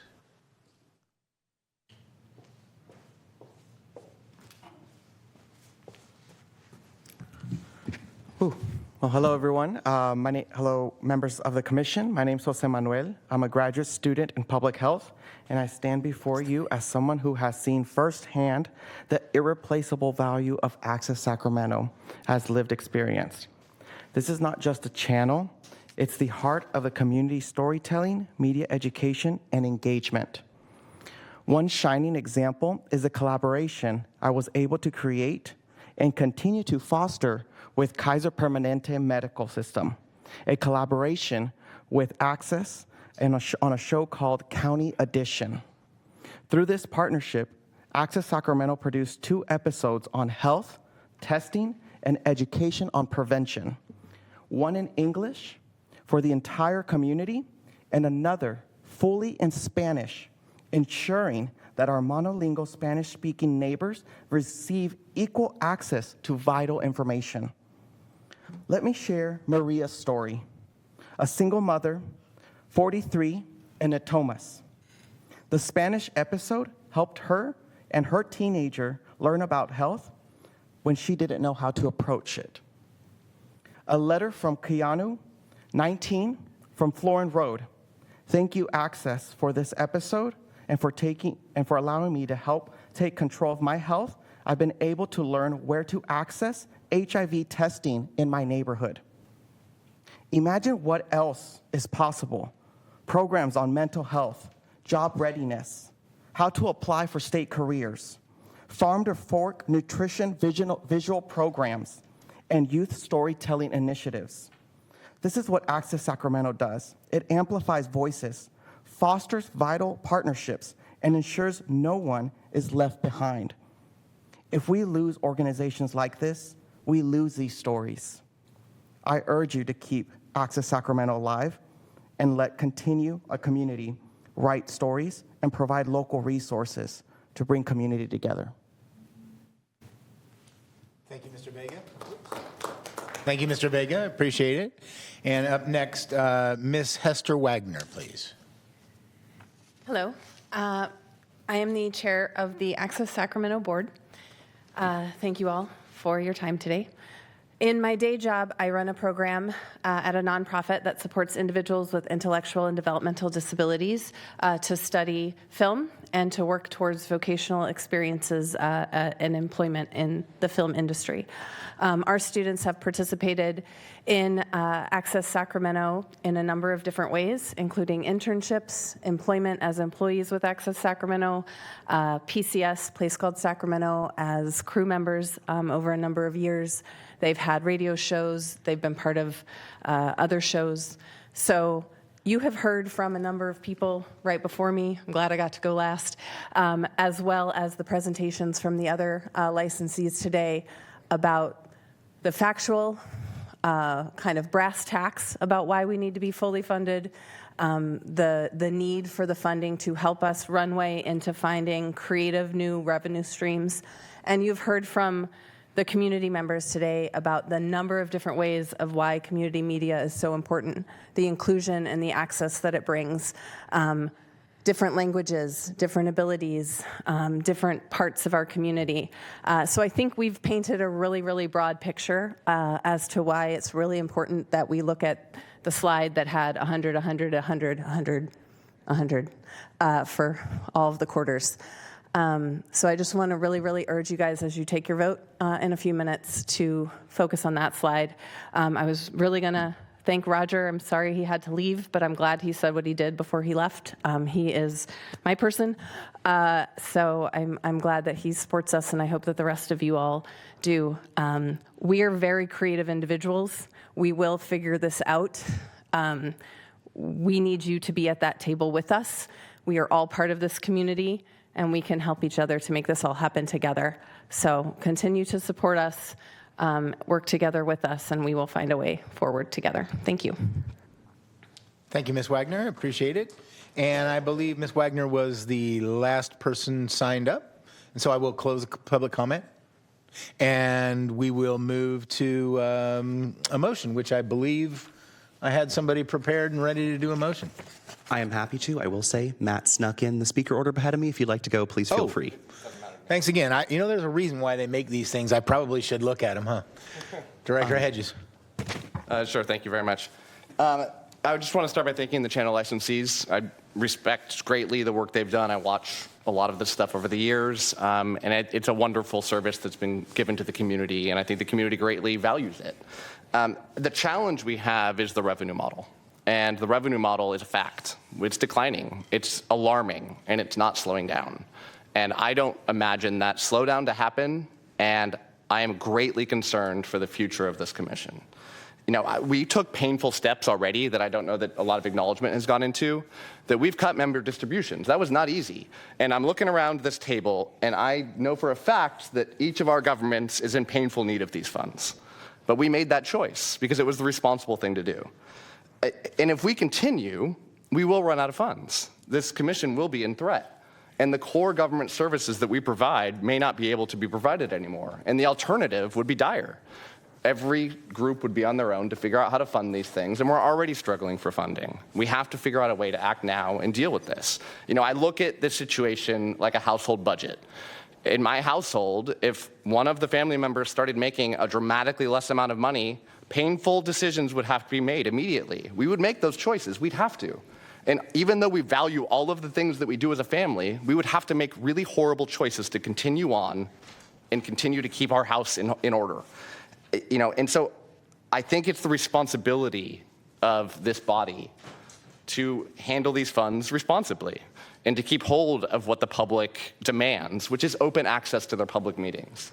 And that demand has gotten increased over the years, not less. With increased access to the internet, people have an expectation that they're going to follow along with what the government is doing and following their budgets, being involved in their government. And I need to have that continue. So with that all being said, I would like to amend the proposed budget to eliminate the channel licensee Q4 distributions. Okay. Was that a motion? Yes. Okay. So next signed up is Director Brown, please. There is a motion on the floor. It appears to have not received a second. Does that mean the motion is concluded? I haven't, well, I should ask before, is there a second for that motion? Can I ask a clarifying question on the motion? So if discontinuing the distributions in Q4, does that get us to the balance of what the ad hoc committee had recommended because we didn't make any reductions in Q1 and Q2? So let me comment on that. Since you've done 100% of 3 quarters, you're basically at 75% total distribution. If the cuts had occurred as laid out by ad hoc, the total to the channel licensees would have been 62.5. So you're already above that number. I hope that answers your question. I didn't understand what you said. Okay, so if we had cut the 100, the 75, the 50, and the 25, their total that they would have received would have been 62.5% of what they asked for. Okay, So at this point, they've received 75% of what they asked for? Correct. Those checks have gone out. I want to make another comment, which is I think I really appreciated David Lowe's remarks in terms of the need for the capacity that we get from doing educational programming and creative programming for the community as well. I think we all have to look at models in which we have full cost recovery for our broadcasting and production needs, and that includes this body. And I am committed to continuing to do that together.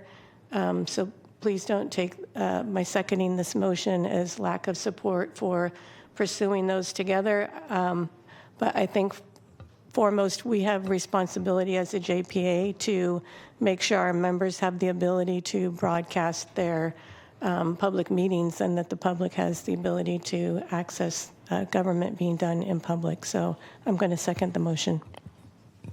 Okay, thank you, Director Sloan. And we're a little bit out of order, but now, Director Brown, we have a motion and a second for reduction.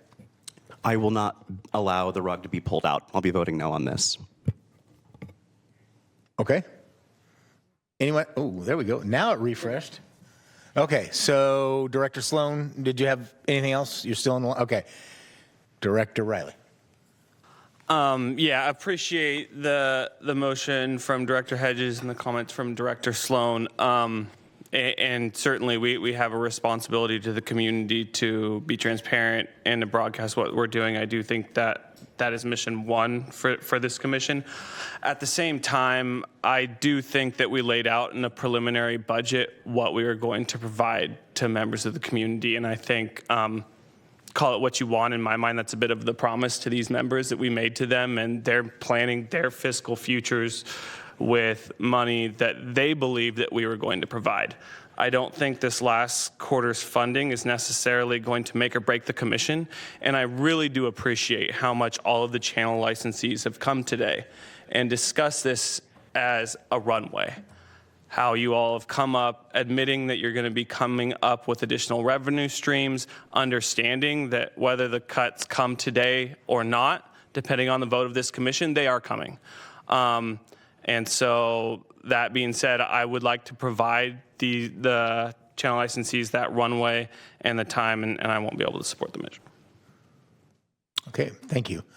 And Director Leary, please. Thank you. Being very new to this commission, I'm still trying to sort out what's gone on over the past year, and I understand the proposal to make some significant cuts, and it's unfortunate that it's sort of in this last quarter that we're looking at pulling the rug out from under people. I think this is all of the services that are provided here are essential to the community, and that is for all of these organizations as well as what we're providing for the support for various municipalities to have all of their meetings made more public. I guess it's hard to fathom that we haven't looked at other alternatives throughout the year until this point. And I would have a very difficult time supporting entirely pulling the rug out from under them for the last quarter. And again, I'm hoping that as we move forward that there are more discussions about alternatives for their funding, which I believe they're all working diligently to resolve, and finding some, we've had this discussion a little bit with at least I've had it with one of our council members about alternatives for public meeting presentations, should that be cut. So that's all I have to say. Thank you. Okay. Thank you, Director Leary. Director Gohl, please. Sean, or Mr. Ayala, can you tell us what the bottom line budget will look like if we funded the fourth quarter at 100% versus 50% versus zero?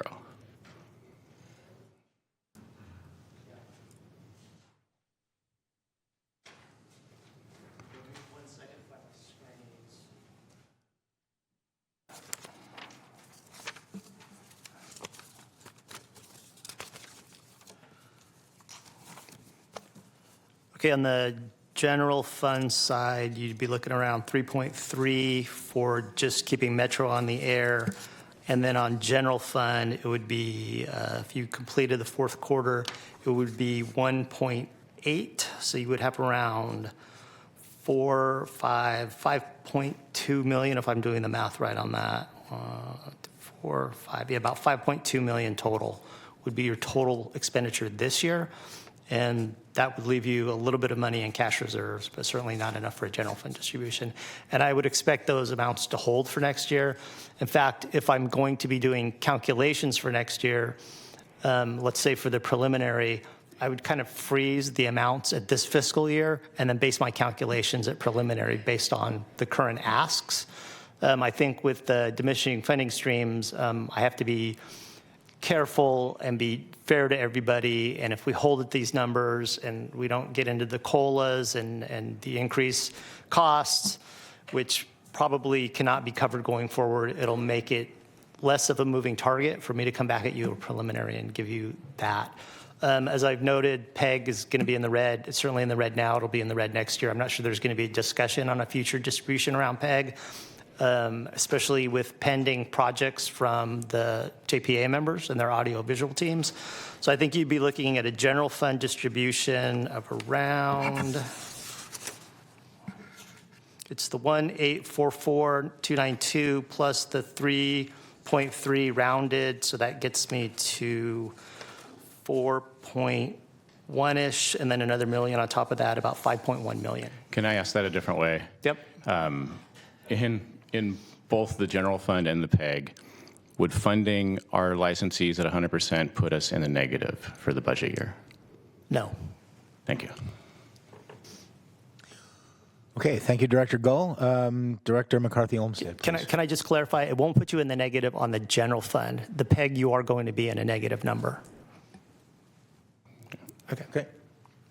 So I just want to thank everyone for coming and for voicing their opinions.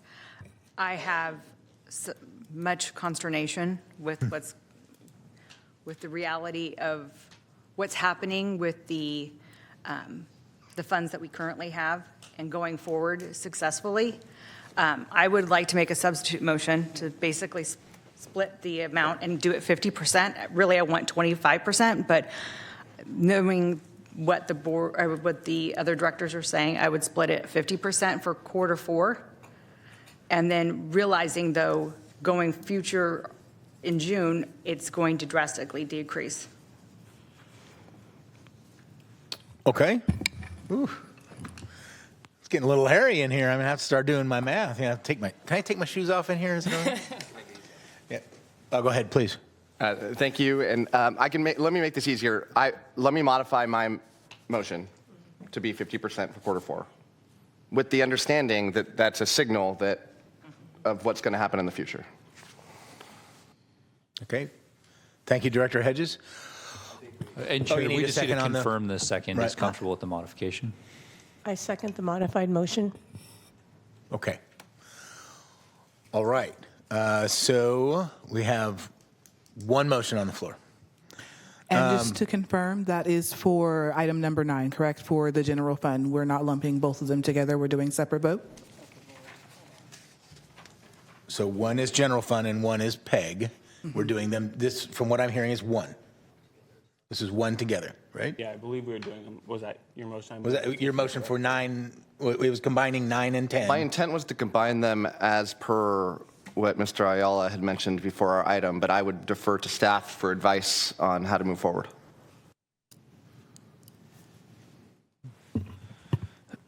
Did we receive any public comments for item 10 that were separate from item 9? No, we did not. Okay. We can lump them together. My intent is to lump them. Okay. All right. So, yes, please. One point of clarity, real quick. If this motion doesn't pass, then do we move forward with the preliminary budget, or are we going to then need the motions until we get a final budget approval? Yeah, that's correct. We do need a final budget this afternoon, so return to the commission for another motion. Okay. Oh, we got more people signed up. Thank you. I appreciate you. Director Munoz. Just one question. So we would approve the PEG as is, right? Or is that 50% also? Oh, at 50%. Okay, just making sure. Thank you. General fund at 100%, PEG at 50. Is that right? What I'm hearing is 50% on general fund, and I don't have clarity on PEG. It sounds like if you lumped them together, it might be 50% on PEG. I could put the final screen back up there just to add clarity, and we could just go down that list and talk about each item if we need to separate them out. Can I get to the last screen where I asked for the vote? There it is. So general fund, what I'm hearing is 50%. PEG, you could do 100 or 50 with the understanding that I am going to encumber money for the JPM members and their projects. I do think you need to build up your reserve fund. 6 months is not much time. If you get to zero on the general fund, I will have a very short runway on what to plan for next steps for you. The per capita, again, zero, that screen that we came back to, third screen, I think I put up the what about zero screen. And then community grants is effectively over. We've taken it down from the website. I don't know that I really need a vote for that. Even if you deferred on the 601 to general, I could come back in June for that. You have the cash for it right now, just like you have the cash to pay for OPEB right now. If you were going to be in business for another 30 years, which I don't think the model supports that, we would amortize that over that period of time. But in order to mitigate your liability, I am asking for permission to put that money, and I could come back again at preliminary. That's when I plan on putting that money in there. But you need to build up that fund because you all face liability around that issue. So there's a lot of moving parts here. You could defer some of it until preliminary in June, the 601, the 250 on the OPEB. But I think ultimately you want to vote on general fund today and PEG. You can do 100% PEG, you could do 50% general fund, or you could do 50-50 on each one. And by the time I come back in June, I can tell you what you officially voted on. Right now, the funding schedule for general fund would go from effectively 136 would be 100%, a 50% would go down to 68,064. And on the PEG funding, 100% would be 248, 148. And if it goes down to 50% distribution for the channel licensees, the total amount would drop to 124,074. And then any unspent money certainly would come back into the reserve fund. The 124 would actually get me in the black on the PEG, and I don't think I would, for sure I wouldn't be at risk of having to expend down reserve funds. Again, I said very, very dense, and there's a lot of information here. This has been building for about 9 months, and I've tried to add as much clarity to this as I can, give you as many options as I could. Okay. Director Gill. Gull, excuse me. That's fine. I'm very confused by the numbers that keep getting thrown out. I apologize. It's hard to keep up. I would appreciate having visuals on how we can follow along with the. We're talking about a lot of what if scenarios on what percentages we fund the general fund and the PEG fund or approve. I could put the schedule up again. I could put it on the overhead if that helps you. It could be helpful, but I think I have a little bit of a hard time following some of the projections as they're portrayed, and I'm trying my best to keep up with this. I want to make sure that the proposal that we're currently considering is that effectively that we're at 100% for Qs 1 through 3, and we would, what I'm hearing is both general fund and PEG, the current motion would be for 50% for Q4. Is my math correct on this? That's what I'm hearing, sir. Okay. Mr. Ayala, it may be helpful for us to put up the schedule that has the 100, 100, 100, and then we can look at the 50-50. Okay, I'm going to ask my team to bring the PowerPoint back up, and then back up to the general fund. Yeah. Hold on. That's PEG. Go back one more. Here, I can do it. That's general fund. Nope. Yeah, that's general fund. So 100% would be a total distribution of 461 on the general. If you cut that by 50% today, it's effectively half of that, which would be 230 something.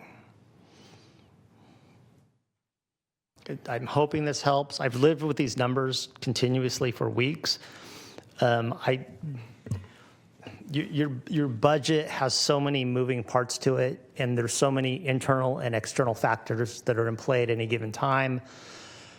I've done my best to try to add clarity to this, but ultimately, with an unknown general fund, taxation of Comcast and AT&T, and not knowing what the absolute reduction rate is going to be. That's why I think if I come back in June for preliminary, I'll have more clarity. But the dollars you preserve now will be dollars that will be used to keep Metro on the air. And if we go back to my opening screen, it's basically making sure that the public has access to government and the government has access to the people, and that's what Metro provides. And regarding the $601,000 reserve request, that's not part of this motion right now. Is that what I understand? Yeah, and I would agree. You do not have to vote on that today. When we get to preliminary, I would like you to consider it, because as you move towards a zero number on your general fund, you are going to want to, A, stay on the air for some period of time, and then you're going to need to talk about what are future funding options. The more money that we are able to preserve going forward at a $3.3 million roughly year over year expenditure to keep Metro on the air, again, understanding that OPEB hopefully is a 1-2 payment, and we're kind of ahead of the curve on that. Even if I back out that $250, you're looking at about $3 million per year to run Metro. So if you had $6 million in cash, you could run Metro for 2 years, and that would give you enough maneuvering room to figure out what you want to do. And even as general fund diminishes, even if it drops below the 3 million mark, if you have some money in reserves, you could use that general fund income, pair it with whatever savings you have, and sort of extend Metro out as far as you could. Ultimately, there's going to have to be some discussion about the sustainability of the model. Can we take a look at the PEG schedule too? Yep. So this, we would be looking at a Q4 50% reduction, effectively half of the 248. So, is that correct? Yeah, let me look at my chart real quickly. PEG 50%. So correct, it would go from the 248 for 100%, and that would drop down to 124,074 for a 50% reduction. Another what-if scenario, if this commission considers 100% allocation for Q4 for our channel licensees, and then makes an adjustment on the reserve that's being considered either today or at the next hearing, what does that look like for our overall budget? You could get there. I've tried to give you actuals as much as I could today. You're kind of at a point where you're dependent on whatever the projected is. I've tried to get away from that a little bit at this meeting. By the time we get to June, I should have another quarter's worth of payment in, and I think I could better answer that question. You basically have enough runway today to do whatever you need to do, but just remember that down the line, those dollars, as they get scarcer and scarcer, you might be looking back at this time period, and certainly the meeting where we distributed the 6.3 as the general fund. It would have been nice to get a little bit ahead of the curve of this a few years ago and start preserving dollars. As I've noted, you're getting into the red on the PEG. I've mentioned this at previous meetings. You will hit the red on the general fund at some point. And you need at least $3 million a year to run Metro, 3.3-ish for this year and next, subject to that OPEB. Let me think about this a second. It's kind of hard to do this in real time. Okay, if I took this 3.3 and then general fund channel, so 3.3, once again, 3.3, 4.3, plus almost 9, 5.1 to 5.2 year over year. You would cover it. I think the only thing you'd be doing is if you did 100% today, is the cut would likely be sharper in the June or perhaps the September meeting, and everyone would just need to be prepared for that conversation. And again, it's hard to do these calculations when I'm here at the podium in real time, but at the June meeting, if the commission so wishes, I can put out multiple scenarios around what that looks like. If you extend the 100% for another quarter, I will warn everybody then when I come into the June preliminary, if there's going to be recommended cuts, subject to discussions, certainly at a minimum with the chair and the vice chair, I can calculate those numbers out and put them in a presentation for you. Any cut you defer into the future is just going to be a steeper cut at some point in the future. And, you know, I know the discussion we had on Tuesday was, is there the potential to have 100% funding for another fiscal year? I cannot answer that question at this point because I cannot project how much actual income you're going to have. I hope that answers you or gets you. Yeah, that was much easier to follow. I appreciate that. What I'm seeing, though, in some quick math is that we've already gone through most of this fiscal year at 100%. And we have a lot of passionate people in this room trying to salvage effectively this last quarter. I think everybody knows that we are heading, to a very grim budget cycle next one. And this one, we knew that as well. This is not new information. It feels to me like we kicked this can down the road so far that it's not going to hurt us so badly right now for effectively one quarter to consider a little more generous of a budget approval. And perhaps that reserve $600,000 is where we can pull that from, is what I'm suggesting. That's not where the motion is right now. I understand that. I just wanted to state that. And I missed my chance earlier when this comment was probably more appropriate. My apologies, Chair. Not a problem, Director Gold. Appreciate it. Director Middleton. Thank you, Chair. Oh, I'm sorry, Vice Chair Middleton. You don't have to use my title, it's fine. Yeah. Specifically for the last 3 meetings, we've talked about how we're getting closer and closer to this cliff, and I've been a staunch advocate of saying we have to, realize this, and we're going to have to make some cuts. And as we're looking at how the numbers are changing, we're looking at a floating target here. The cities have gone back and they said, hey, we're going to cut back what we receive to help the licensees. As a committee, we've pushed this well beyond the level of comfort for us to be able to do what we are actually charged here to do. And we did that with in mind of the licensees and saying, hey, we understand what you're going through. We want to try to lessen this as much as possible. 2 meetings back, we said, okay, 100% funding. Then we said, okay, we're going to give you another 100%. I just feel like we're at the point now where we can't continue to allow for this when we see the cliff. And we're going to make it so much harder for us to fund our liabilities. So if we're already cutting back what the cities receive in funding, and then I end up with some pension liabilities that as cities we have to take on, I'm losing twice as hard here. So I think the best thing we can do in this case is say, I'm willing to suffer with you as well a little more, but I want you to understand that we are, as a commission, as city members, we are, and county members, we are suffering all together here, and 50-50 is really the last buck here. We can't do it. I mean, it's better than zero, which based on the numbers is probably the more appropriate thing. I like to be a woman of my word and say, I want to fund it. We said we could do this, but you sat here through, 90 minutes of a presentation and all of this stuff, and you know that those numbers just aren't there. So is that where I call for the question now? Okay. Yeah. I think that'll work. Okay. So thank you, Vice Chair Middleton. I don't see anyone else signed up to speak. 90 minutes, it was very, very good conversation, good information. And I'll tell you what, Vice Chair, your summation, I think, is hit the target for me. Look, the reality is we've been saying this for years. It has been coming along that the pie is getting smaller and smaller and smaller and smaller. This isn't something that should be a surprise to anyone, and I know it isn't. I know it's not a surprise to anyone here, particularly out there. It's difficult, but at some point in time, you do have to. You have to start trimming the budget to the right place, and I think that's where I will be today.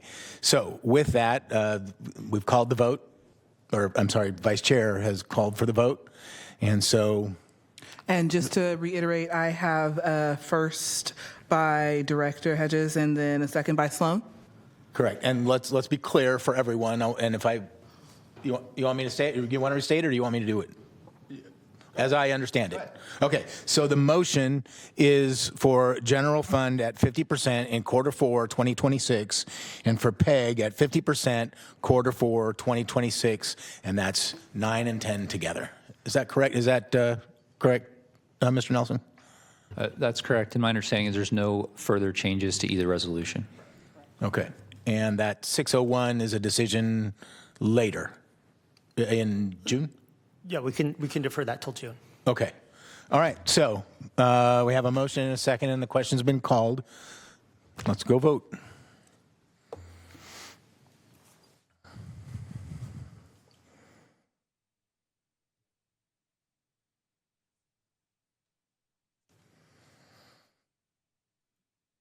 Did somebody not vote? Oh, there we go. Okay, and that item passes with a majority of the members voting yes. Okay. Thank you. It hurts. It's tough to make decisions. And I fully recognize that there is impacts. It's where we are. Okay, so we will move on to item 11, please. And I don't believe we have AT&T, DirecTV, or Comcast in the room, correct? All righty. So then we will move on with item 12, please, Mr. Ayala. Can I get the PowerPoint up just showing the records management? I'll make this really quickly. Hopefully I'll be done in 30 seconds. This was the before picture of all the stored paper documents dating all the way back to the early 80s. And give me the after picture. And this is what it looks like now. We're still not done. 288 boxes, 261 will be destroyed. 19 have identified destruction dates of between 2027 and 2031. We'll probably end up storing ultimately 45 boxes, and we still need to get into SharePoint, and I have 8 file cabinets of personnel files we have to go through. We're more than halfway there, but as you can see, a lot of work has been done. I've had a couple of my production assistants on it, and then you created the records management position for me, and this is what we were able to do, basically going through 40 plus years of documents and getting something done that I honestly was not sure it was ever going to get done, but it's getting done. So thank you for that. I'll end it with that. All right. Well, congratulations on that. It is not a fun task to get all of that. It's probably one of the, well, I wouldn't say it's the worst job. I can think of plenty other jobs I wouldn't want to do. All right. And so the next is Board of Director comments, reports, and updates. Does anyone have any requests to speak? Anyone? Seeing nothing, I will then close our Sacramento Metropolitan Cable Television Commission, and have a great day.